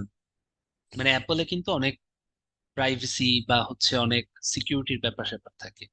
তারপরেও অ্যাপেল কেন, বিকজ অ্যাপেলের হচ্ছে ডিউরেবিলিটি অনেক ভালো। আমার ফোনটা 2 বছর হয়ে গেছে প্রায়, 2 বছর এখনো হয় নাই। 2022-এর এপ্রিলে কেনা ছিল 13 Pro Max। 22 তার কত, 22 থেকে 23, 23 থেকে 24, এখন 2 বছর হয় নাই। তারপরেও কিন্তু ব্যাটারি হেলথ দেখলাম যে 93% আছে, প্লাস হাট থেকে এতবার পড়ছে এখন পর্যন্ত ভাঙে নাই। ঠিক আছে, তাই বলে আপনারা কিন্তু করবেন, ঠিক আছে, যত্ন সহকারে চালাবেন, ঠিক আছে, কোনো করা যাবে না। হ্যাঁ, ওকে। তো ওই দেখেন অ্যাপল এত জনপ্রিয়, so এখান থেকে কিন্তু কোশ্চেন আসতে পারে। তো প্রতিষ্ঠাতা আমরা জানি স্টিভ জবস, তাই না? এটা না জানলে আপনাদের আসার দরকার নেই, সবাই জানি আমরা স্টিভ জবস। যারা না জানেন জেনে নেন, খুবই দরকার, এটা জানা খুব দরকার। স্টিভ জবস হচ্ছে অ্যাপলের প্রতিষ্ঠাতা। স্টিভ ওজনায়েক আর হচ্ছে রোনাল্ড ওয়েন, এটা দেখেন। উদ্ভাবন কি? আইফোন, ম্যাকবুক, তাই না? Software iOS, iPod, iPad, Apple TV S x কি, আই ডোন্ট নো, আপনারা যদি জানেন জানেন, তাই না? আমি জানি না। ঠিক আছে, কুপারটিনো, ক্যালিফোর্নিয়া ইউএসএ, এটা কিন্তু খুব ইম্পর্টেন্ট। কুপারটিনোতে হচ্ছে অ্যাপলেরই, ঠিক আছে। অ্যাপল স্টোর থাকে, তাই না? আপনাদের যেমন গুগল প্লে স্টোর থাকে, ওখানে অ্যাপল স্টোর থাকে। হ্যাঁ, আইবুক স্টোর থাকে, আই ক্লাউড থাকে, যেখানে আপনি আপনার ছবি টবি জমা রাখতে পারবেন। অ্যাপল মিউজিক থাকে, বাট অ্যাপল মিউজিকে আপনি যে গান পছন্দ করেন সব গান আপনি খুঁজে পাবেন না, খুব মেজাজ খারাপ হয় মিউজিক চালাইতে। ঠিক আছে, ওকে। ইয়াহু, হ্যাঁ, ইয়াহু হচ্ছে বৃহৎ ইন্টারনেট ভিত্তিক বাণিজ্যিক প্রতিষ্ঠান। পূর্ণরূপটা কিন্তু লাগবে। হ্যাঁ, দেখেন, why, yet another hierarchically organized oracle. মজা না? Yet another hierarchically organized oracle, ঠিক আছে, একবার দেখবেন, অপশন দেখলেই পারবেন।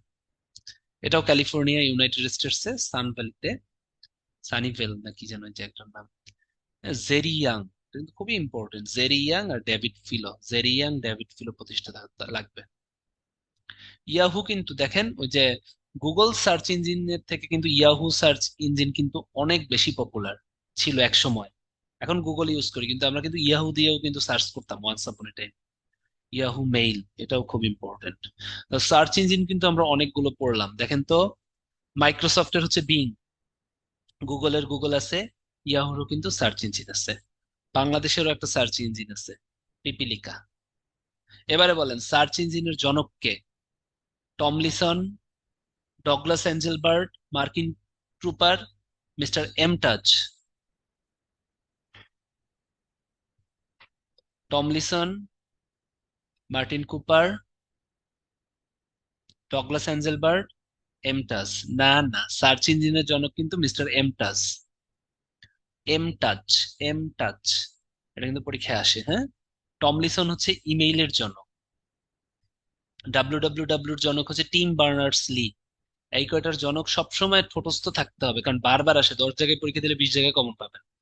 ডাব্লিউ ডাব্লিউ ডাব্লিউ ইমেইল, আর হচ্ছে কি আপনার কি যেন বললাম, সার্চ ইঞ্জিন, এবং প্যাচ লাগে, এই তিনটাতেই প্যাচ লাগে, এবং এই তিনটাই আসবে, ঠিক আছে।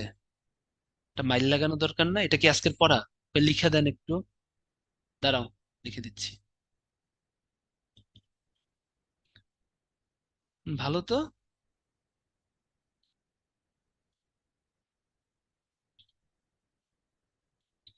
খাতার উপর লিখে রাখবেন, ঠিক আছে। টিম বার্নার্স লি, ইমেইল হচ্ছে টমলিসন,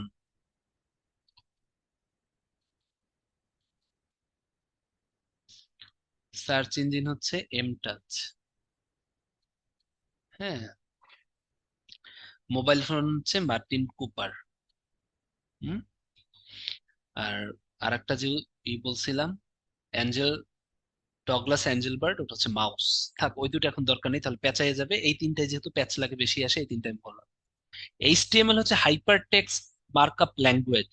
জাস্ট নামটা পড়লেই হবে, হ্যাঁ। এটা হচ্ছে ল্যাঙ্গুয়েজ আর কি।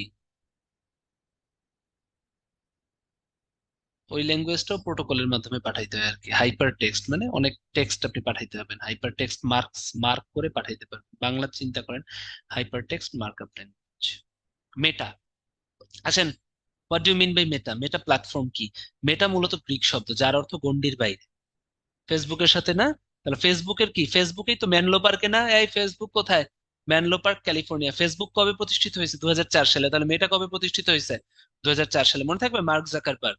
তাহলে ব্র্যান্ডস কি কি আছে? ফেসবুক, ইনস্টাগ্রাম, মেসেঞ্জার, ওই যে লিখে আসছিলাম, হোয়াটসঅ্যাপ, অকালাস। আর পরের গুলো রিডিং করবেন, এগুলো আমিও জানি না, হ্যাঁ পড়বেন। এগুলো কোথায় আছে, কোন দেশে আছে, আই ডোন্ট নো। বাট এই কয়টা না জানলে হবে?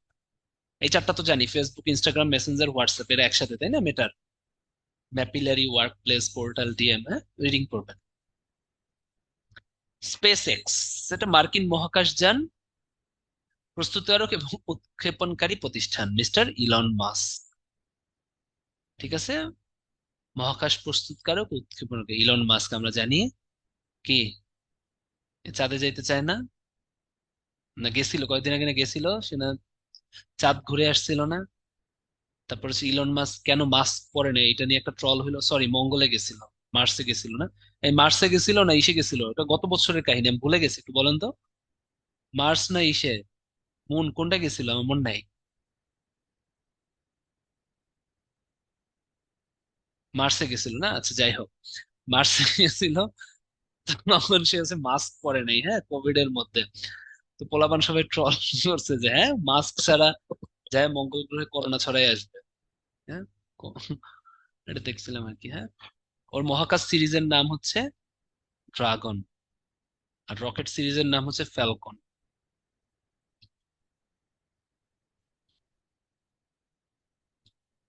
এই গুগলের সদর দপ্তর কোথায়, মনে আছে?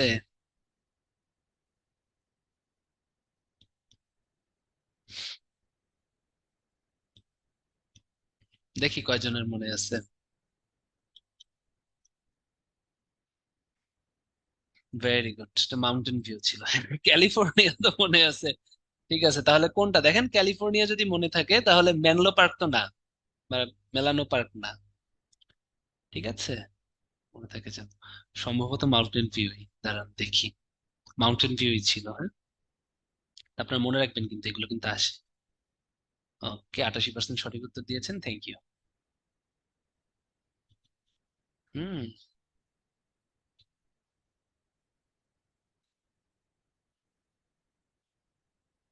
ভেরি গুড, হ্যাঁ, মাউন্টেন ভিউ। ঠিক আছে, কিছু সদর দপ্তর একটু কষ্ট করে মনে রাখতে হবে, যেগুলো ক্যালিফোর্নিয়া, গুগল, ফেসবুক আমি তো বললাম। হ্যাঁ, ফেসবুকটা আশা করি আর ভুলবেন না। এগুলো একটু মনে রাখতে হবে। ওরাকল দরকার নাই। এই যে মাইক্রোসফটটা মনে রাখতে হবে, হ্যাঁ, রেডমন্ড। এটা কিন্তু এই না, ক্যালিফোর্নিয়া, এটা কিন্তু ওয়াশিংটন। আইবিএম টা হচ্ছে আর্মং, এটা হচ্ছে নিউ ইয়র্ক। কিছু কিছু মনে রাখতে হবে না, কিন্তু সমস্যা। ইউটিউব হচ্ছে সান ব্রুনো, ক্যালিফোর্নিয়া। এগুলো একটু, এগুলো মনে না রাখা স্যার, এখান থেকে কিন্তু একটা আসবে, তাই মনে রাখতে হবে, কিচ্ছু করার নেই। যাই হোক, পারছেন তো, মনে তো রাখছেন।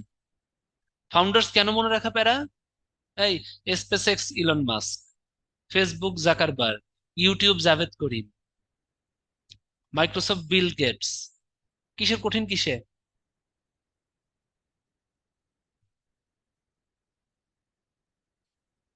পড়তে হবে, হ্যাঁ, মনে রাখতে হবে।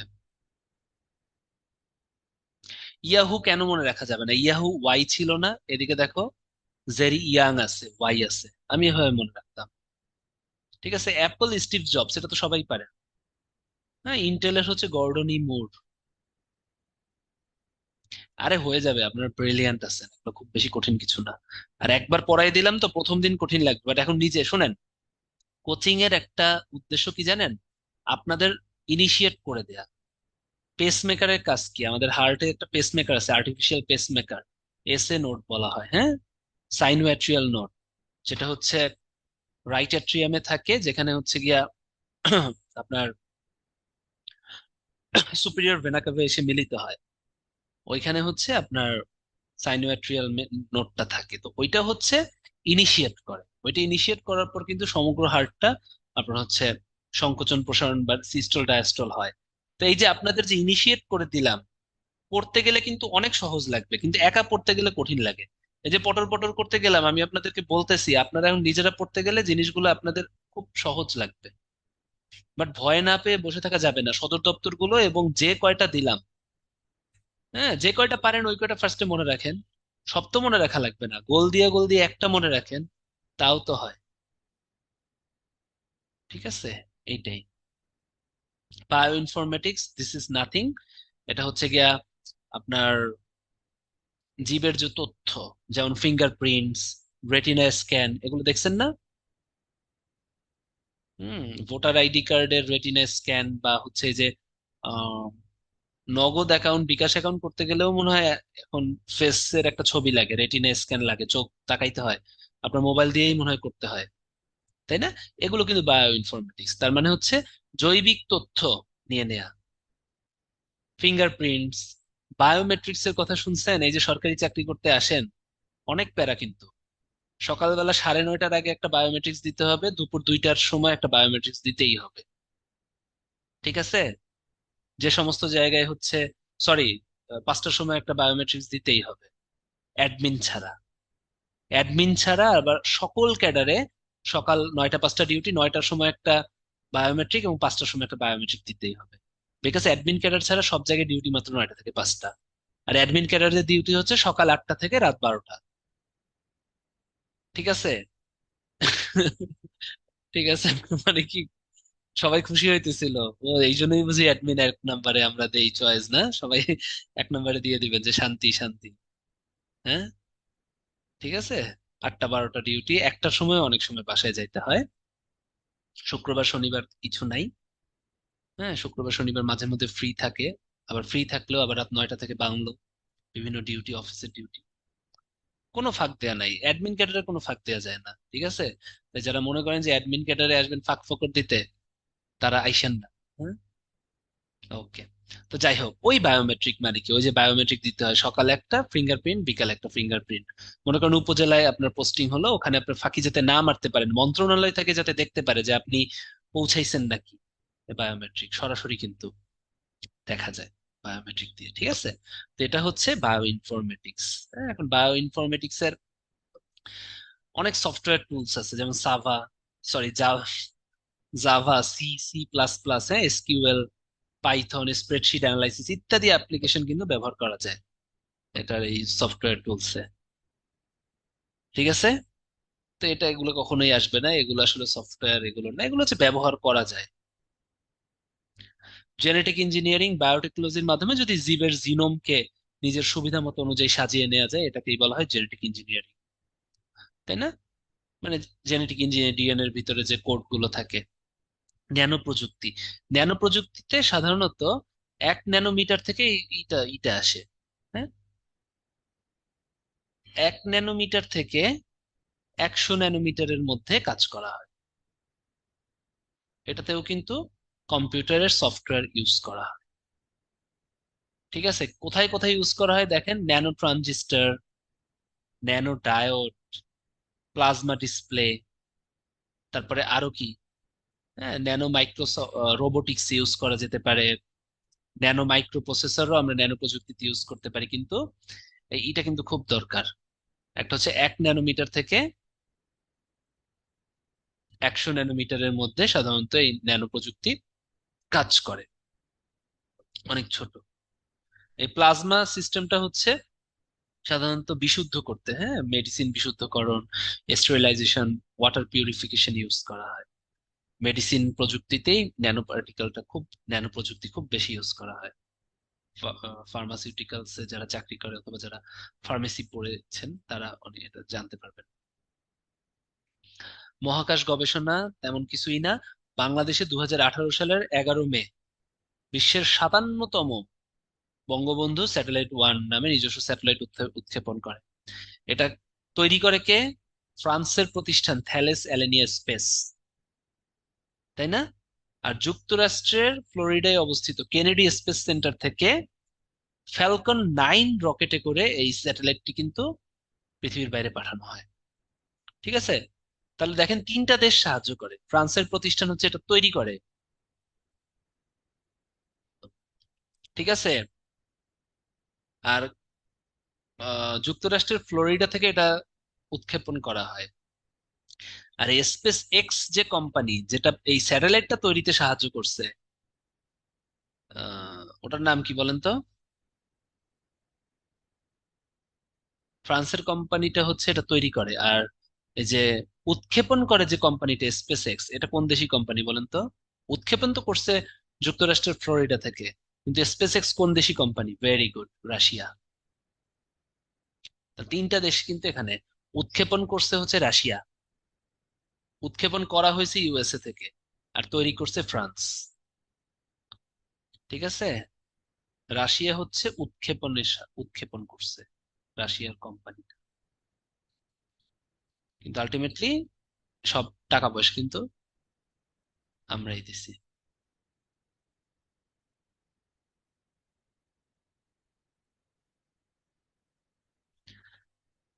ঠিক আছে,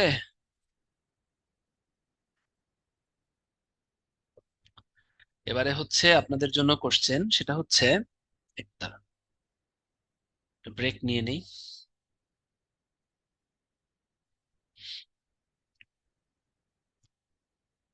এরপরে আমি একটা মজার কথা বলবো আপনাদের।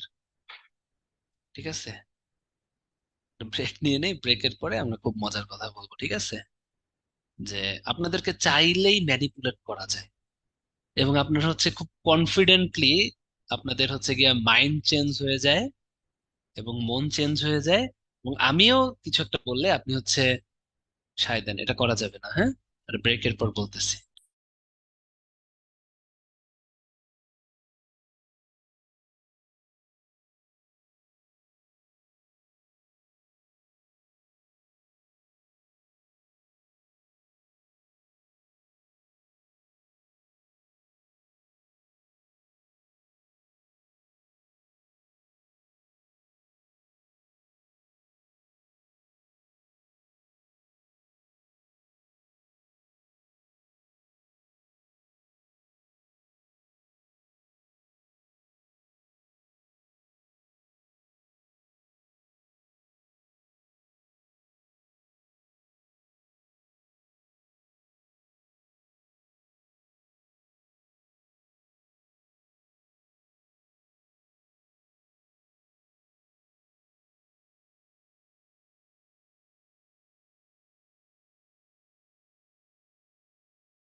কোথায় গেছিলেন? আসেন, হ্যাঁ। ওকে, আসেন, হ্যাঁ, একটু মজা করি আপনাদের সাথে। সেটা হচ্ছে মানে এটা খুব কমন একটা ভুল, হ্যাঁ। এই বঙ্গবন্ধু এক হচ্ছে উৎক্ষেপণ করতে রাশিয়া সাহায্য করছে, তাই হচ্ছে আমি বললাম যে কে করছে, থ্যালেসিস অ্যালেনিয়া। হ্যাঁ, যুক্তরাষ্ট্র ফ্লোরিডার কেটে ফেলেন। তারপরে রাশিয়ার ফ্যালকন। তারপরে বললাম যে স্পেসএক্স কোন দেশি কোম্পানি। আপনারা চ্যাট বক্সে খুব সুন্দর মতো লিখে রাখলেন কি, সেটা হচ্ছে রাশিয়ার। তাই না? এই স্পেসএক্স না একটু আগে পড়াইলাম আমি।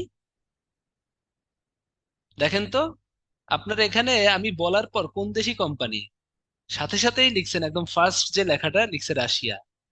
আমি জানতাম এই জিনিস করবেন, এই কাজ করছেন, এবং আমি রাশিয়া বললাম। হ্যাঁ, এরপরেও মেনে নিলেন হ্যাঁ রাশিয়ার। দুই একজন দেখলাম যে ই করছেন, যারা হচ্ছে গিয়া এই প্যাচটা খুব লাগে। এই প্যাচ লাগানো যাবে না, একটু শোনেন বলি, হ্যাঁ। বঙ্গবন্ধু স্যাটেলাইট ওয়ানে, ঠিক আছে, কাহিনী আছে এখানে। স্যাটেলাইটটা তৈরি করে ফ্রান্সের স্যাটেলাইট, যেটা যেটা ঘুরতেছে, ওটা থ্যালেসেলেনিয়া কোম্পানি। ফ্লোরিডার কেনেডি স্পেস সেন্টার থেকে, এটা কোথায়, ইউএসএ, ফ্যালকন 9 রকেট স্যাটেলাইটটা উৎক্ষেপণ করে হচ্ছে স্পেস এক্স কোম্পানি, তাই না? একটু আগে যেটা বললাম ইউএসএ ভিত্তিক। তাহলে এই দুইটাই কিন্তু ইউএসএ, স্পেস এক্স কোম্পানি আর ফ্যালকন 9 দুইটাই কিন্তু ইউএসএ। রাশিয়া কি করছে, এটা একটু ইম্পর্টেন্ট, তাই না? রাশিয়ার কাছ থেকে হচ্ছে বাংলাদেশ স্লট বরাদ্দ নিছে। এই যে যে স্যাটেলাইটটা আছে, এটা একটা অরবিটাল বা একটা নিজস্ব কক্ষপথে ঘুরবে না, তাহলে রাশিয়া হচ্ছে কক্ষপথ বরাদ্দ নিছে। এটা কিন্তু বাংলাদেশের নিজস্ব উদ্যোগে হয়েছে। এখানে আর একটা কাহিনী আছে, লোন নিছে কিন্তু চীনের থেকে। রাশিয়াও দিছে, কিন্তু লোন দিছে, কিন্তু লোন নিছে সাংহাইয়ের চীন ব্যাংক থেকে, হ্যাঁ। এটা সাংহাই ব্যাংক থেকে, হ্যাঁ, সাংহাই ব্যাংক থেকে লোন নিছে। ঠিক আছে, এই জিনিসগুলো কিন্তু মাথায় রাখতে হবে। রাশিয়া হচ্ছে কক্ষপথ বরাদ্দ দেয়। ঠিক আছে, মনে থাকে যেন। ওকে, এবারে আসেন। এই বুঝতে পারছেন স্পেস এক্স কি ইউএস এর না?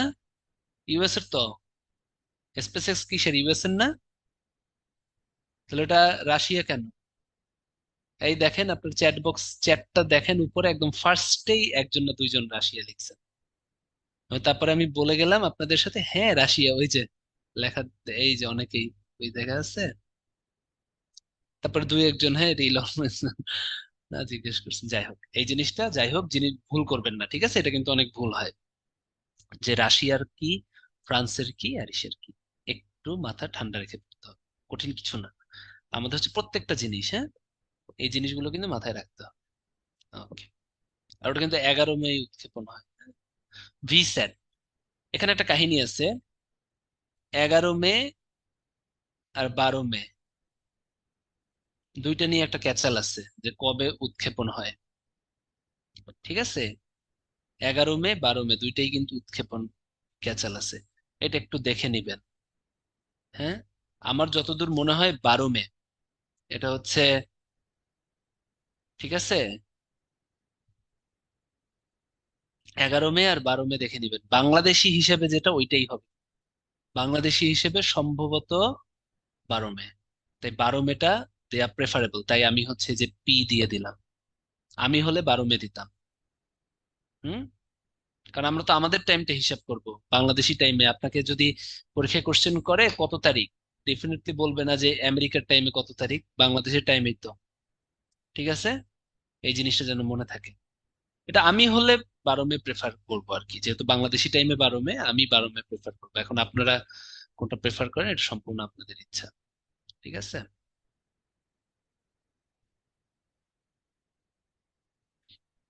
ওকে, ভিস্যাট, ভিস্যাটের ফুল মিনিং হচ্ছে ভেরি স্মল অ্যাপারচার টার্মিনাল, খুব ছোট আকারের সংযোগ যন্ত্র। হ্যাঁ, ভূপৃষ্ঠ হতে স্যাটেলাইটে যোগাযোগ রক্ষার জন্য ভিসেট ব্যবহৃত হয়।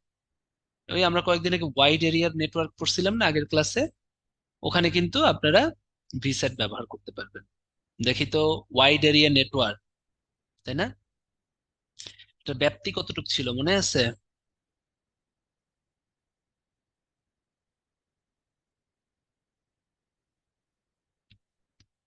ওয়ান ল্যান, আরে ম্যান, ব্যাপ্তি ব্যাপ্তি আমি পড়ি নাই। আপনাকে প্রোটোকল জিজ্ঞেস করি নাই, স্ট্যান্ডার্ড জিজ্ঞেস করি। স্ট্যান্ডার্ডটা হচ্ছে আপনি যেটা বলতেছেন 106। Very good.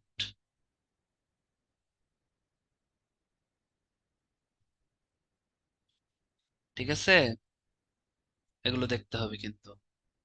হ্যাঁ, ওই যে ওয়ানের ভিতরে, ওয়ানের নেটওয়ার্কে কিন্তু আমরা সাধারণত ইউজ করতে পারি।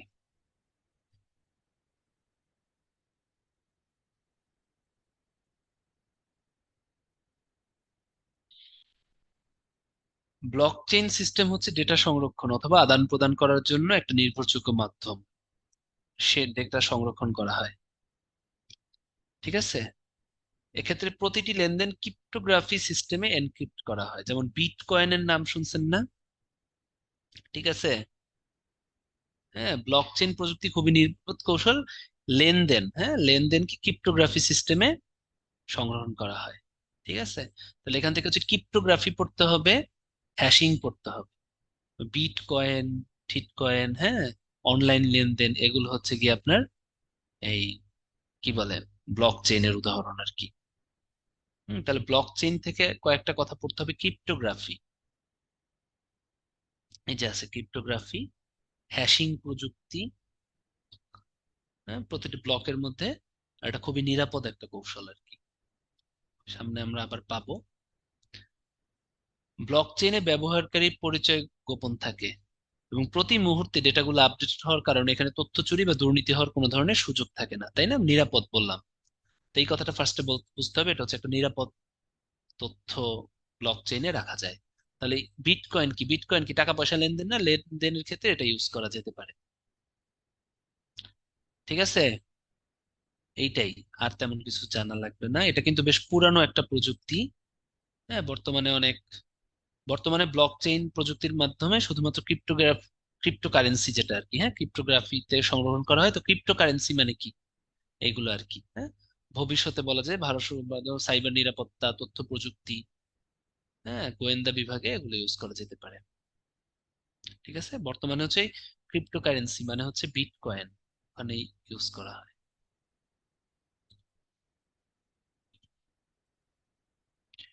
এইচসিআই, হিউম্যান কম্পিউটার ইন্টারাকশন। হ্যাঁ, এই ফুল মিনিংটা আছে মানব কম্পিউটার ইন্টারাকশন। মানুষ কিভাবে কম্পিউটারের সাথে যোগাযোগ করে এবং মানুষের সাথে সফল মিথস্ক্রিয়া করে, এটাই হচ্ছে ইম্পর্টেন্ট। ঠিক আছে, এটা ফুল মিনিংটা পড়লে হবে, হিউম্যান কম্পিউটার ইন্টারাকশন, এইচসিআই। এগুলো কিছুই না, কম্পিউটার ইন্টারাকশন যেটা, এই যে দেখেন, ওই যে আমরা ব্লক চেইনের ফলে কি ক্রিপ্টোকারেন্সি বা বিটকয়েন বললাম, সামনে আছে, এটা হচ্ছে ডিজিটাল বা ভার্চুয়াল মুদ্রা। হ্যাঁ, ভার্চুয়াল মুদ্রা বা ডিজিটাল মুদ্রা। ঠিক আছে, তাহলে ক্রিপ্টোগ্রাফিক প্রোটোকলের মাধ্যমে লেনদেন হওয়া সাংকেতিক মুদ্রা, লেনদেন হওয়ার জন্য একটা সাংকেতিক মুদ্রা। ঠিক আছে, বিটকয়েনের প্রচলন করে জাপানের সাতোশি নাকামোটো। খুবই ইম্পর্টেন্ট কিন্তু, বিটকয়েন শুরু হয় 2009 সালে, খুবই ইম্পর্টেন্ট। হ্যাঁ, এটা হচ্ছে গ্রাহক থেকে গ্রাহকের লেনদেন মাধ্যম নামে পরিচিত। পিয়ার মানে হচ্ছে গ্রাহক, হ্যাঁ, প্রেরক না, কিন্তু গ্রাহক থেকে গ্রাহকের লেনদেন নামে একটা পরিচিত। ঠিক আছে, সুবিধা কি? বিটকয়েনের লেনদেন সম্পন্ন করতে কোনো আর্থিক প্রতিষ্ঠানের প্রয়োজন হয় না এবং এর লেনদেনের গতিবিধি কোনোভাবেই অনুসরণ করা যায় না, যেহেতু ব্লক চেইনে নিরাপদ। ফলে ভার্চুয়াল মুদ্রা কোনো দেশের বৈধ কর্তৃপক্ষ ইস্যু করে না, বিধায় এর বিপরীতে আর্থিক দাবির কোনো স্বীকৃতি নেই। ঠিক আছে, এইটা। বাংলাদেশ ব্যাংক হচ্ছে বিটকয়েনকে ঝুঁকিপূর্ণ বা অবৈধ ঘোষণা করে। এটা নিয়ে কিন্তু কথা হয়েছিল। হ্যাঁ, যে কেন, বিটকয়েন তো আসলে কি, এটা তো ব্লক চেইনের মাধ্যমে নির্ণয় করা হয়। এখানে তো কি, আর্থিক লেনদেনটা কোনো ধরনের ব্যাংক থেকে ইস্যু হবে না, গ্রাহক থেকে গ্রাহকের হবে। এখানে তো চুরি করার কোনো নাই। ঠিক আছে, কিন্তু বাংলাদেশ ব্যাংক বলে যে না, কোনো ধরনের করা যাবে না, অনলাইন লেনদেন করা যাবে না, সেই জন্য হচ্ছে মানে আর্থিক প্রতিষ্ঠানের সাহায্য ছাড়া করা যাবে না, এই জন্য এটাকে ঝুঁকিপূর্ণ বা অবৈধ ঘোষণা করছে। কিন্তু এটা কিন্তু সুবিধা আছে আলটিমেটলি, এটার জন্য কোনো আর্থিক মানে বৈশ্বিক ভাবে যদি চিন্তা করি, আর্থিক প্রতিষ্ঠানের প্রয়োজন হয় না। বুঝতে পারছেন? এটা নিয়ে আর কি কি বলে কনফিউশন, এবং হচ্ছে বাংলাদেশ ব্যাংকের সাথে আইসিটি যারা হচ্ছে কি বলবে স্পেশালিস্ট বা হচ্ছে সুধীজন বা কি বলবো সুশীল সমাজ আইসিটি রিলেটেড তাদের ভিতরে বিতর্ক রয়েছে। এখন বিটকয়েনের মধ্যে কয়েকটা ভার্চুয়াল মুদ্রার নাম পড়তে হবে: Ethereum, ripple, litecoin, Monero, DM Libra. এগুলোও কিন্তু এক ধরনের বিটকয়েনের মতো কিছু ভার্চুয়াল মুদ্রা। ঠিক আছে, বিটকয়েন চালু হয় 2009 সালে হচ্ছে প্রচলন করে। 17টা দরকার নেই। আর্টিফিশিয়াল ইন্টেলিজেন্স আপনারা সবাই জানেন, কৃত্রিম বুদ্ধিমত্তা, তাই না? হ্যাঁ, কৃত্রিম বুদ্ধিমত্তা ইন্টেলিজেন্সের প্রতিষ্ঠাতা হলেন ব্রিটিশ বিজ্ঞানী ও গণিতবিদ অ্যালান টুরিং।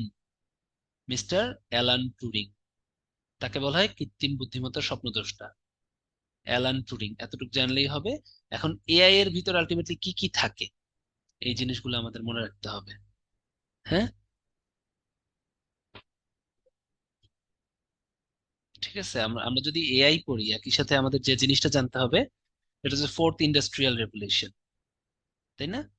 এটার ভিতরে কয়েকটা জিনিস আপনাদের রিটেনের জন্য ইম্পর্টেন্ট এবং প্রিলিতেও আসবে। কয়েকটা জিনিস একটু আইডিয়া থাকতে হবে, নইলে কিন্তু আপনারা পারেন না। হ্যাঁ, এআই যেহেতু আসছে, ফোর্থ ইন্ডাস্ট্রিয়াল রেভলিউশন, চতুর্থ শিল্প বিপ্লব, মানে এখানে কিন্তু যেমন ফার্স্ট শিল্প বিপ্লবটা ছিল হচ্ছে আপনার স্টিম, তারপরে দ্বিতীয় শিল্প বিপ্লবটা ছিল হচ্ছে মেশিনারি ইঞ্জিন, তাই না? প্রথমটা ছিল স্টিম ইঞ্জিন, তারপরে মেশিনারি ইঞ্জিন, তারপরে কি, তারপরে অটোমেটিক ইঞ্জিন আসলো, তাই না? এগুলোই কি এক একটা ইন্ডাস্ট্রিয়াল রেভলিউশন। তো পরবর্তীতে কি হলো, ফোর্থ ইন্ডাস্ট্রিয়াল যে মেশিন থাকবে, মেশিনের সাথে কি কি অ্যাড হবে? এআই বা আর্টিফিশিয়াল ইন্টেলিজেন্স। ফুল মিনিং তো আছেই। আর একটার ফুল মিনিং আছে আইওটি, এটা আপনারা পারেন না পরীক্ষায়। এটা হচ্ছে internet of things. Internet of things এর মিনিং হচ্ছে প্রত্যেকটা জিনিসের সাথে ইন্টারনেট লাগাই দিতে হবে। প্রত্যেকটা অবজেক্ট যেগুলো আছে এগুলো যাতে ইন্টারনেটের মাধ্যমে চলতে পারে, যেমন আপনার ফ্যানটা যাতে ইন্টারনেটের মাধ্যমে চলতে পারে, ঠিক আছে, আপনার এসিটা যাতে ইন্টারনেটের সাথে চলতে পারে, আপনার কলমটা যাতে ইন্টারনেটের সাথে চলতে পারে, আপনার ওয়াচটা যাতে ইন্টারনেট, এটা একটাকেই বলা হয় হচ্ছে ইন্টারনেট অফ থিংস। এটা কিন্তু খুব ইম্পর্টেন্ট। আর ফোর্থ ইন্ডাস্ট্রিয়াল রেভলিউশনে এআই আর আইওটি এই দুইটা খুবই ইম্পর্টেন্ট, মনে থাকে যেন। ঠিক আছে, রোবোটিক্স খুবই ইম্পর্টেন্ট। আর হচ্ছে ক্লাউড কম্পিউটিং। ক্লাউড কম্পিউটিং কি, অনেকগুলো কম্পিউটার একসাথে ইউজ করতে পারা, ওটাই তো ওই কম্পিউটার নেটওয়ার্কিং এরই একটা হচ্ছে ক্লাউড কম্পিউটিং। যে একা আপনি একটা কম্পিউটার কাজ করবে, সাথে সাথে অন্যান্য যে ডেটা যাতে যাইতে পারে। ঠিক আছে, অফিস অটোমেশন।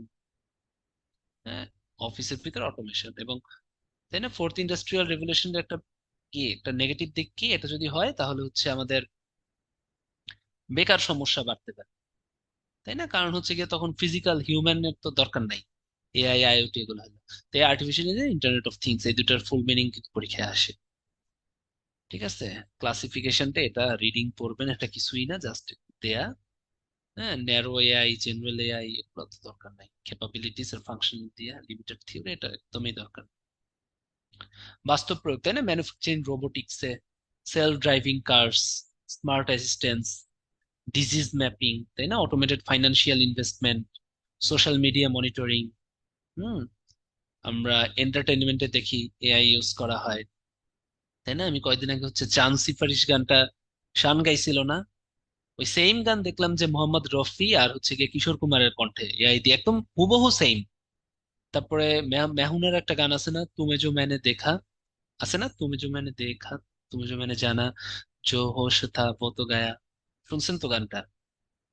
শাহরুখ আর হচ্ছে সুস্মিতার। তো ওই গানটা দেখলাম সোনু নিগমের এআই দিয়ে বানায় ফেলছে, আপনার ইউটিউবে সার্চ দেন পাবেন। আমি হতবাক, এবং একই একদম সিমিলার। ওকে, আসেন ভার্চুয়াল রিয়েলিটি, এগুলো কিছুই না, ভিআর মানে ভার্চুয়াল রিয়েলিটি। এগুলো আপনি ভাসানী নব থিয়েটারে দেখতে যাবেন, অথবা ওই যে সিনেমা, চশমা টশমা পরে বসুন্ধরা সিটিতে 3D সিনেমা দেখেন না, এগুলো যে আপনি কিছু একটা পড়ে ভার্চুয়ালি দেখবেন কিন্তু রিয়েলিটি যাতে আপনার মনে হয়, এটার জন্য বিভিন্ন ডিসপ্লে, চশমা, হেডসেট, গ্লোবস এগুলো ইউজ করা যেতে পারে। ঠিক আছে, এগুলো রিডিং এর কিছু, এগুলো অতই না। অগমেন্টেড রিয়েলিটিও সেম। আপনি মনে করেন এর থেকে অগমেন্টেড মানে কি, আরো বেশি জিনিস অ্যাড করা, অগমেন্টেশন মানে হচ্ছে বৃদ্ধি করা, তাই না? যেমন পার্কে গাছ দোলাচ্ছে, কুকুরেরা বল তাড়া করতেছে, বাচ্চারা ফুটবল খেলতেছে। এই ধরনের ডিজিটাল অগমেন্টেশন কিন্তু আমরা দেখতে পাই। অ্যাড করা। এটার একটা খুব সুন্দর একটা উদাহরণ হচ্ছে ভার্চুয়াল রিয়েলিটি এবং অগমেন্টেড রিয়েলিটি। আপনার হচ্ছে 32 নম্বরে জাতির পিতা বঙ্গবন্ধু শেখ মুজিবুর রহমানের বাড়িতে যাবেন। ওখানে একটা শো হয় সকালে, হয় একদম মনে হবে মাননীয় প্রধানমন্ত্রী এবং তার বোন শেখ রেহানা মনে মনে হয় যে একদম আপনার সামনে দাঁড়িয়ে কথা বলতেছে। এত সুন্দর। ওটা কিন্তু ভার্চুয়াল রিয়েলিটি এবং অগমেন্টেড রিয়েলিটির একটা উদাহরণ, দুইটা কাছাকাছি। অগমেন্টেড হচ্ছে আরো বেশি স্পেশাল। তো এআর এর ফুল মিনিংটা আসে, সেটা হচ্ছে অগমেন্টেড রিয়েলিটি, মনে থাকে যেন। ঠিক আছে, ঠিক আছে। এই যে ভিআর আর এআর কাছাকাছি, এগুলোর সফটওয়্যার হার্ডওয়্যার বিকাশ এগুলো তো ই না। মিক্সড রিয়েলিটি জাস্ট নামটা, ফুল মিনিংটা কি? Mixed reality. এক্সআর হচ্ছে এক্সটেন্ডেড রিয়েলিটি, হ্যাঁ, এক্স দিয়ে ইএক্স, এক্সটেন্ডেড। রোবোটিক্স, রোবোটিক্স শব্দটির উৎপত্তি হচ্ছে স্লাভিক শব্দ, এটা কিন্তু ইম্পর্টেন্ট, এটা কিন্তু বাংলায়ও আসতে পারে। যে রোবট কোন শব্দ থেকে আসছে, এটা তো স্লোভাকিয়ার স্লাভিক শব্দ রোবোটা থেকে আসছে। ঠিক আছে, ওকে, এটা যেন মনে থাকে, জানেন। রোবোটিক্স এর জনক খুবই ইম্পর্টেন্ট, আমেরিকার প্রকৌশলী ফ্রেডরিক অ্যাঞ্জেলবার্গ, তাই না? টুরিং ছিল হচ্ছে আর্টিফিশিয়াল ইন্টেলিজেন্সের জনক। এই জনক এই দুইটা একসাথে লিখে দেই। এআই এর জনককে মিস্টার টুরিং। এগুলো কিন্তু একদম ম্যাজিকের মতো কাজ করবে, বইয়ের পিছনে লিখে রাখবেন। ঠিক আছে।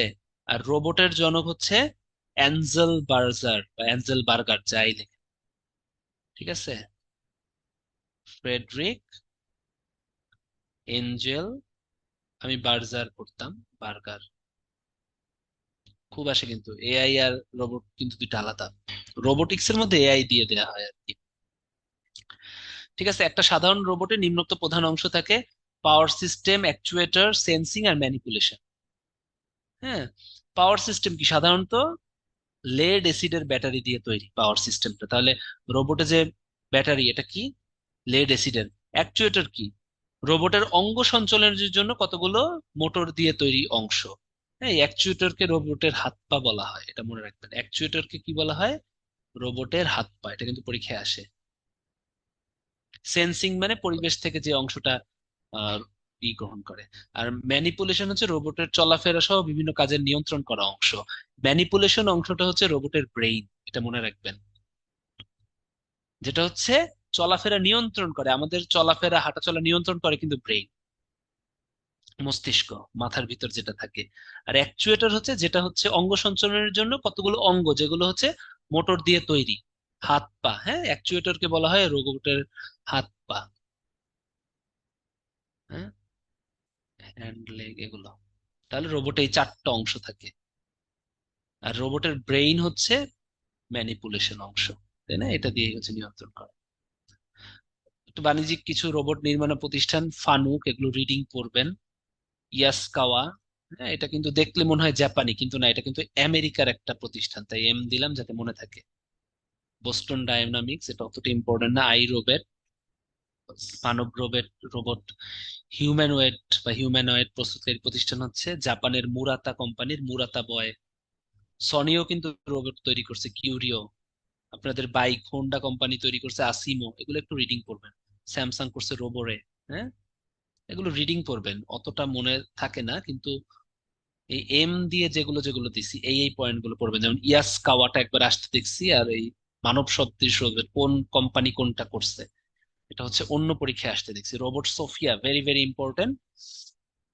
এটা হচ্ছে হংকং, চায়নার হংকং ভিত্তিক প্রতিষ্ঠান। হ্যাঁ, হংকং, চায়না আর কি। চায়না যদি থাকে চায়না দিবেন, আর চায়নারই একটা রাজ্য কিন্তু হংকং।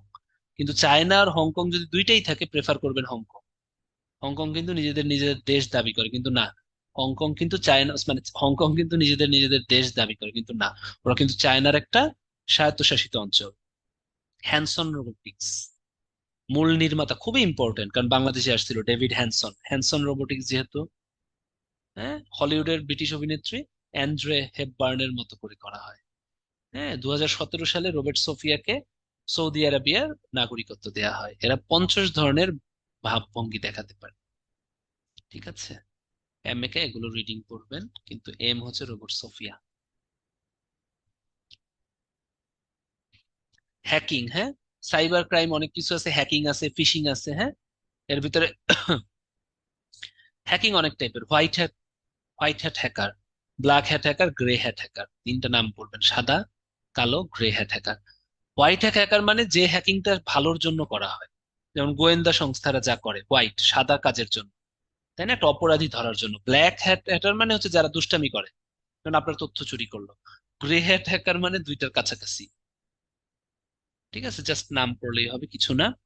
ফিশিং, ফিশিং মানে কি, ইউজারের ব্যক্তিগত বা স্পর্শকাতর তথ্য নিয়ে যাওয়া, এটাকে বলা হয় ফিশিং, মাছ ধরা, হ্যাঁ।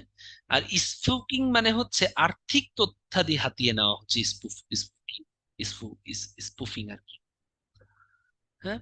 স্পুফিং হচ্ছে আর্থিক তথ্যাদি, আর ফিশিং হচ্ছে ব্যক্তিগত তথ্যাদি, যেমন ব্যাংক বা ক্রেডিট কার্ডের তথ্য নিয়ে যাওয়া। ঠিক আছে, হ্যাঁ। আর স্নিফিং মানে হচ্ছে তারবিহীন লাইন দিয়ে স্নিফিং করা হয়। ঠিক আছে, ওকে। স্নিফিং মানে হচ্ছে যে কোনো ধরনের, স্প্যামিং মানে হচ্ছে যদি কেন ওই যে মেইলে যদি সাধারণত কিছু আসে, এটাই হচ্ছে স্প্যাম। স্প্যামিং এর ফুল মিনিংটা লাগে স্টুপিড পয়েন্টলেস অ্যানোয়িং মেসেজ, হ্যাঁ, মেইলে যে অযাচিত যে মেইলের এসএমএস গুলো। ফিশিং মানে হচ্ছে মোবাইল টেলিফোন ভিত্তিক অডিও ব্যবহার করে ফিশিং করার পদ্ধতি। ফিশিং মানে কি, একটু আগে বললাম ফিশিং মানে ব্যক্তিগত তথ্যাদি চুরি, এখন ব্যক্তিগত ছবি চুরিটাকে বলা হয় ফিশিং, ভীষণ চুরি, হ্যাঁ। আবার এরকম সেম আর একটা জিনিস আছে, হ্যাঁ, ওটা হচ্ছে কি বললাম, ওটা হচ্ছে চুরি। ঠিক আছে, সাইবার বুলিং আপনারা জানেন, সাইবারে যদি কাউকে হয়রানি করা হয়, হুমকি দেওয়া হয়, এগুলো। ম্যান ইন দ্য মিডল হচ্ছে একটা অ্যাটাক, একটা গোপন আক্রমণ, যেখানে আক্রমণকারীরা কথোপকথন বা ডেটা স্থানান্তরকে বাধা দেয়। ঠিক আছে,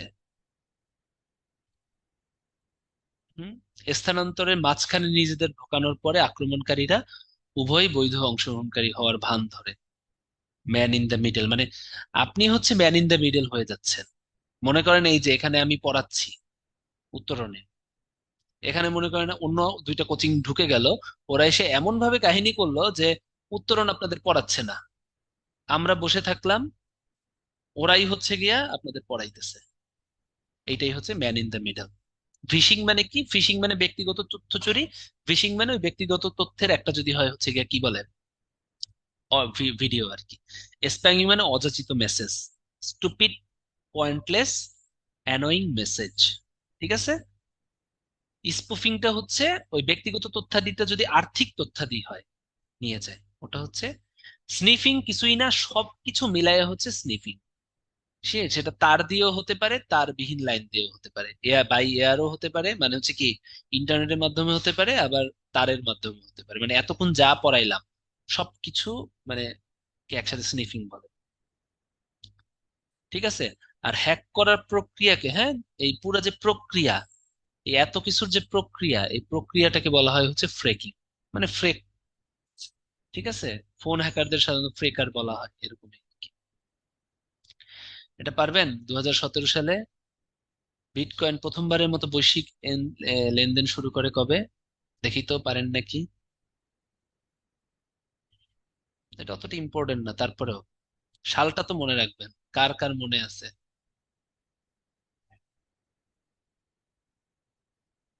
ভেরি গুড, হ্যাঁ, ওকে, 10 ডিসেম্বর 2017, ভেরি গুড। এটা হচ্ছে আমি দেখতে চাই যে কারা কারা হচ্ছে খুব ইম্পর্টেন্স দিচ্ছেন ক্লাসে, এবং জীবনেও আসবে না 10 ডিসেম্বর, হ্যাঁ।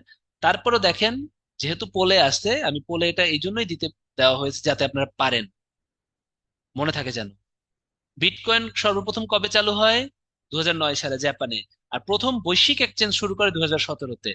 মানবাধিকার দিবস 10 ডিসেম্বর, এই দিন, যাতে মনে থাকে, হ্যাঁ। আসলে পারবে। ঠিক আছে, ক্রেডিট কার্ড তথ্য মানে কি ব্যক্তিগত তথ্য, এটা কি ফিশিং? হ্যাঁ, অ্যামাজন ক্লাউডের একটা প্ল্যাটফর্ম হচ্ছে এডাব্লিউএস, এটা একটু মনে রাখবেন। ঠিক আছে, অ্যামাজনের হচ্ছে ক্লাউড প্ল্যাটফর্ম, জিনিসপত্র নিয়ে, এটা হচ্ছে এডাব্লিউএস। এক মেশিন থেকে অন্য মেশিনে ইমেইল মেসেজ স্থানান্তর করতে এসএমটিপি, সিম্পল মেইল ট্রান্সফার। ঠিক আছে, যে সাইবার আক্রমণ সংঘটিত হলে গ্রাহকের বৈধ অনুরোধ সহ কোনো একটি ওয়েব সার্ভার সম্পূর্ণ করতে ব্যর্থ হয়, এটাকে বলা হয় ডিনায়াল অফ সার্ভিস। এটা ওখানে ছিল না, একটু বলে দিই আপনাদেরকে। ঠিক আছে, মনে করেন আপনি একটা বৈধ অনুরোধ করলেন, ওটা করতে ওয়েব সার্ভিসটাই ব্যর্থ হইলো, তাহলে কি সে সার্ভিসটা করতে অস্বীকার করলো, ডিনাই করলো। এটাকে বলা হয় ডিনায়াল অফ সার্ভিস, এটা একটু মনে রাখবেন। ঠিক আছে, তো ওয়েব সার্ভার সোশ্যাল নেটওয়ার্কসে যোগাযোগের মিডিয়া ব্যবহার করে, উপরে সবগুলো। কেনা বেচার জন্য নয় হচ্ছে কোনটা, গুগল.কম। পপ গ্রহণ করার জন্য অধিক ব্যবহৃত হয় পপ 3। ঠিক আছে, তো আজকে এতটুকুই থাক। লাস্টে হচ্ছে আমি যেটা করব, র্যাপিড ফায়ার রাউন্ড খেলবো, কেউ যাবেন না। ঠিক আছে, এখানে আমি দেখতেছি যে কয়জন, একজনও কিন্তু যাবেন না। র্যাপিড ফায়ার রাউন্ড, যা যা বলবো এই কয়টাই পরীক্ষায় আসবে, এই কয়টাই আসবে ভাই। ফেসবুক কত সালে প্রতিষ্ঠিত হয়? 2007, 2009, 2004, 2005। Very good. Siam, Sukhi, Romana, Kuntala, Nijoy, Tanzila, Shiuli, Mahiyan, very good. Jannatul, Esha, sweet, very sweet, আমার খুব ভালো লাগতেছে যে পারতেছেন। ওকে, এখন বলেন, সেটা হচ্ছে নিচের কোনটা মাইক্রোসফটের search engine? Pipilika, Yahoo, Google, Bing, Ask. Very good. Partha, Manjur, Tanjira, Mahiyan, very good. Bing, তাই না? ওকে, এবারে বলেন, ইমেইল সাধারণত মেসেজ দেওয়ার জন্য কোন প্রোটোকলটা বেশি ব্যবহৃত হয়? মেসেজ আদান প্রদানের জন্য কোনটা ব্যবহার করা হয়? HTML, SMTP, POP, POP 3। Very good Mohijur, SMTP, তাই না? ওকে, এবারে বলবেন সেটা হচ্ছে আহ এক্সকিউজ মি, আপনারা বলবেন সেটা হচ্ছে আহ নিচের কোনটা কম্পিউটারের হাত পা বলা হয়? চারটা option: sensing part, manipulation part, actuator part, battery part. Very good, very good. কোনটা? Actuator part. Very good. ঠিক আছে, তাহলে পড়তে থাকেন, এবং পড়ার পরে জিনিসটা খুব সহজ লাগবে। ঠিক আছে, তাহলে আজকে এতটুকু থাকুক। সবুজ ভাই, আমি তাহলে লিভ নিয়ে নিচ্ছি। আপনি আপনি তাহলে ওদেরকে যদি আর কোনো থাকে দিয়ে দিতে পারেন। থ্যাংক ইউ, সবার জন্য শুভকামনা। ঠিক আছে, অন্য আরেকদিন আবার দেখা হবে। জি ভাই, আপনাকেও ধন্যবাদ। আমরা তাহলে আজকের মতো শেষ করছি।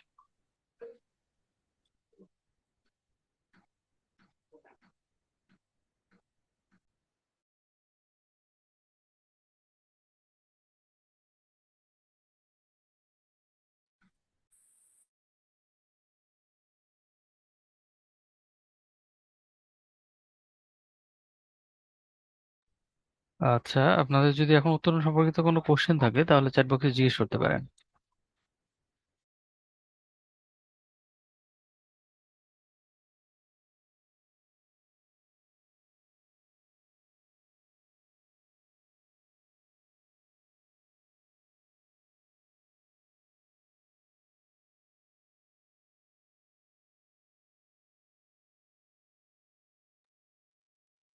হ্যাঁ আলামিন ভাইয়া, এই তো কিছুক্ষণের মধ্যে দিয়ে দেবো। আপনাদের তো এই যে 8:30 পর্যন্ত তো ক্লাস টাইম, তো 3-4 থেকে 5 মিনিটের মধ্যে পেয়ে যাবেন আশা করি।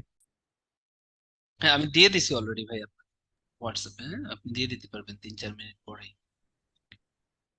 ঠিক আছে ভাই। কোর্সের এটাই হচ্ছে আপনাদের লাস্ট পার্টের রুটিন চলছে। আশা করি 12 থেকে 15 তারিখের মধ্যে আশা করি ক্লাসগুলো শেষ হয়ে যাবে আপনাদের।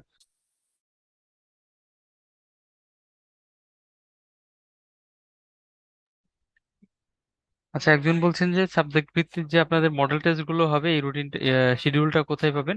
এটা যদি আপনি একটু লক্ষ্য করেন যে আপনাদের ওয়েবসাইটে দেয়া আছে, হ্যাঁ। পাশাপাশি আমাদের ওয়েবসাইটে ঢুকে আপনি হচ্ছে রুটিনের এইখানে একদম যে লাস্ট একটা রুটিন আছে সেটা একটু ডাউনলোড করে নেবেন কাইন্ডলি। দেখবেন যে সেখানেও দেয়া আছে। তো দুইটা পদ্ধতিতেই আপনারা হচ্ছে এটা পেয়ে যেতে পারেন। আমি পাশাপাশি চ্যাট বক্সে দিয়ে দিচ্ছি। ঠিক আছে। হ্যাঁ, চ্যাট বক্সে দিয়ে দিয়েছি, একটু দেখেন কাইন্ডলি, এখান থেকে নিতে পারবেন, অসুবিধা নেই। আচ্ছা ঠিক আছে, তাহলে আজকের মতো আমরা শেষ করছি। ভালো থাকবেন সবাই, শুভরাত্রি।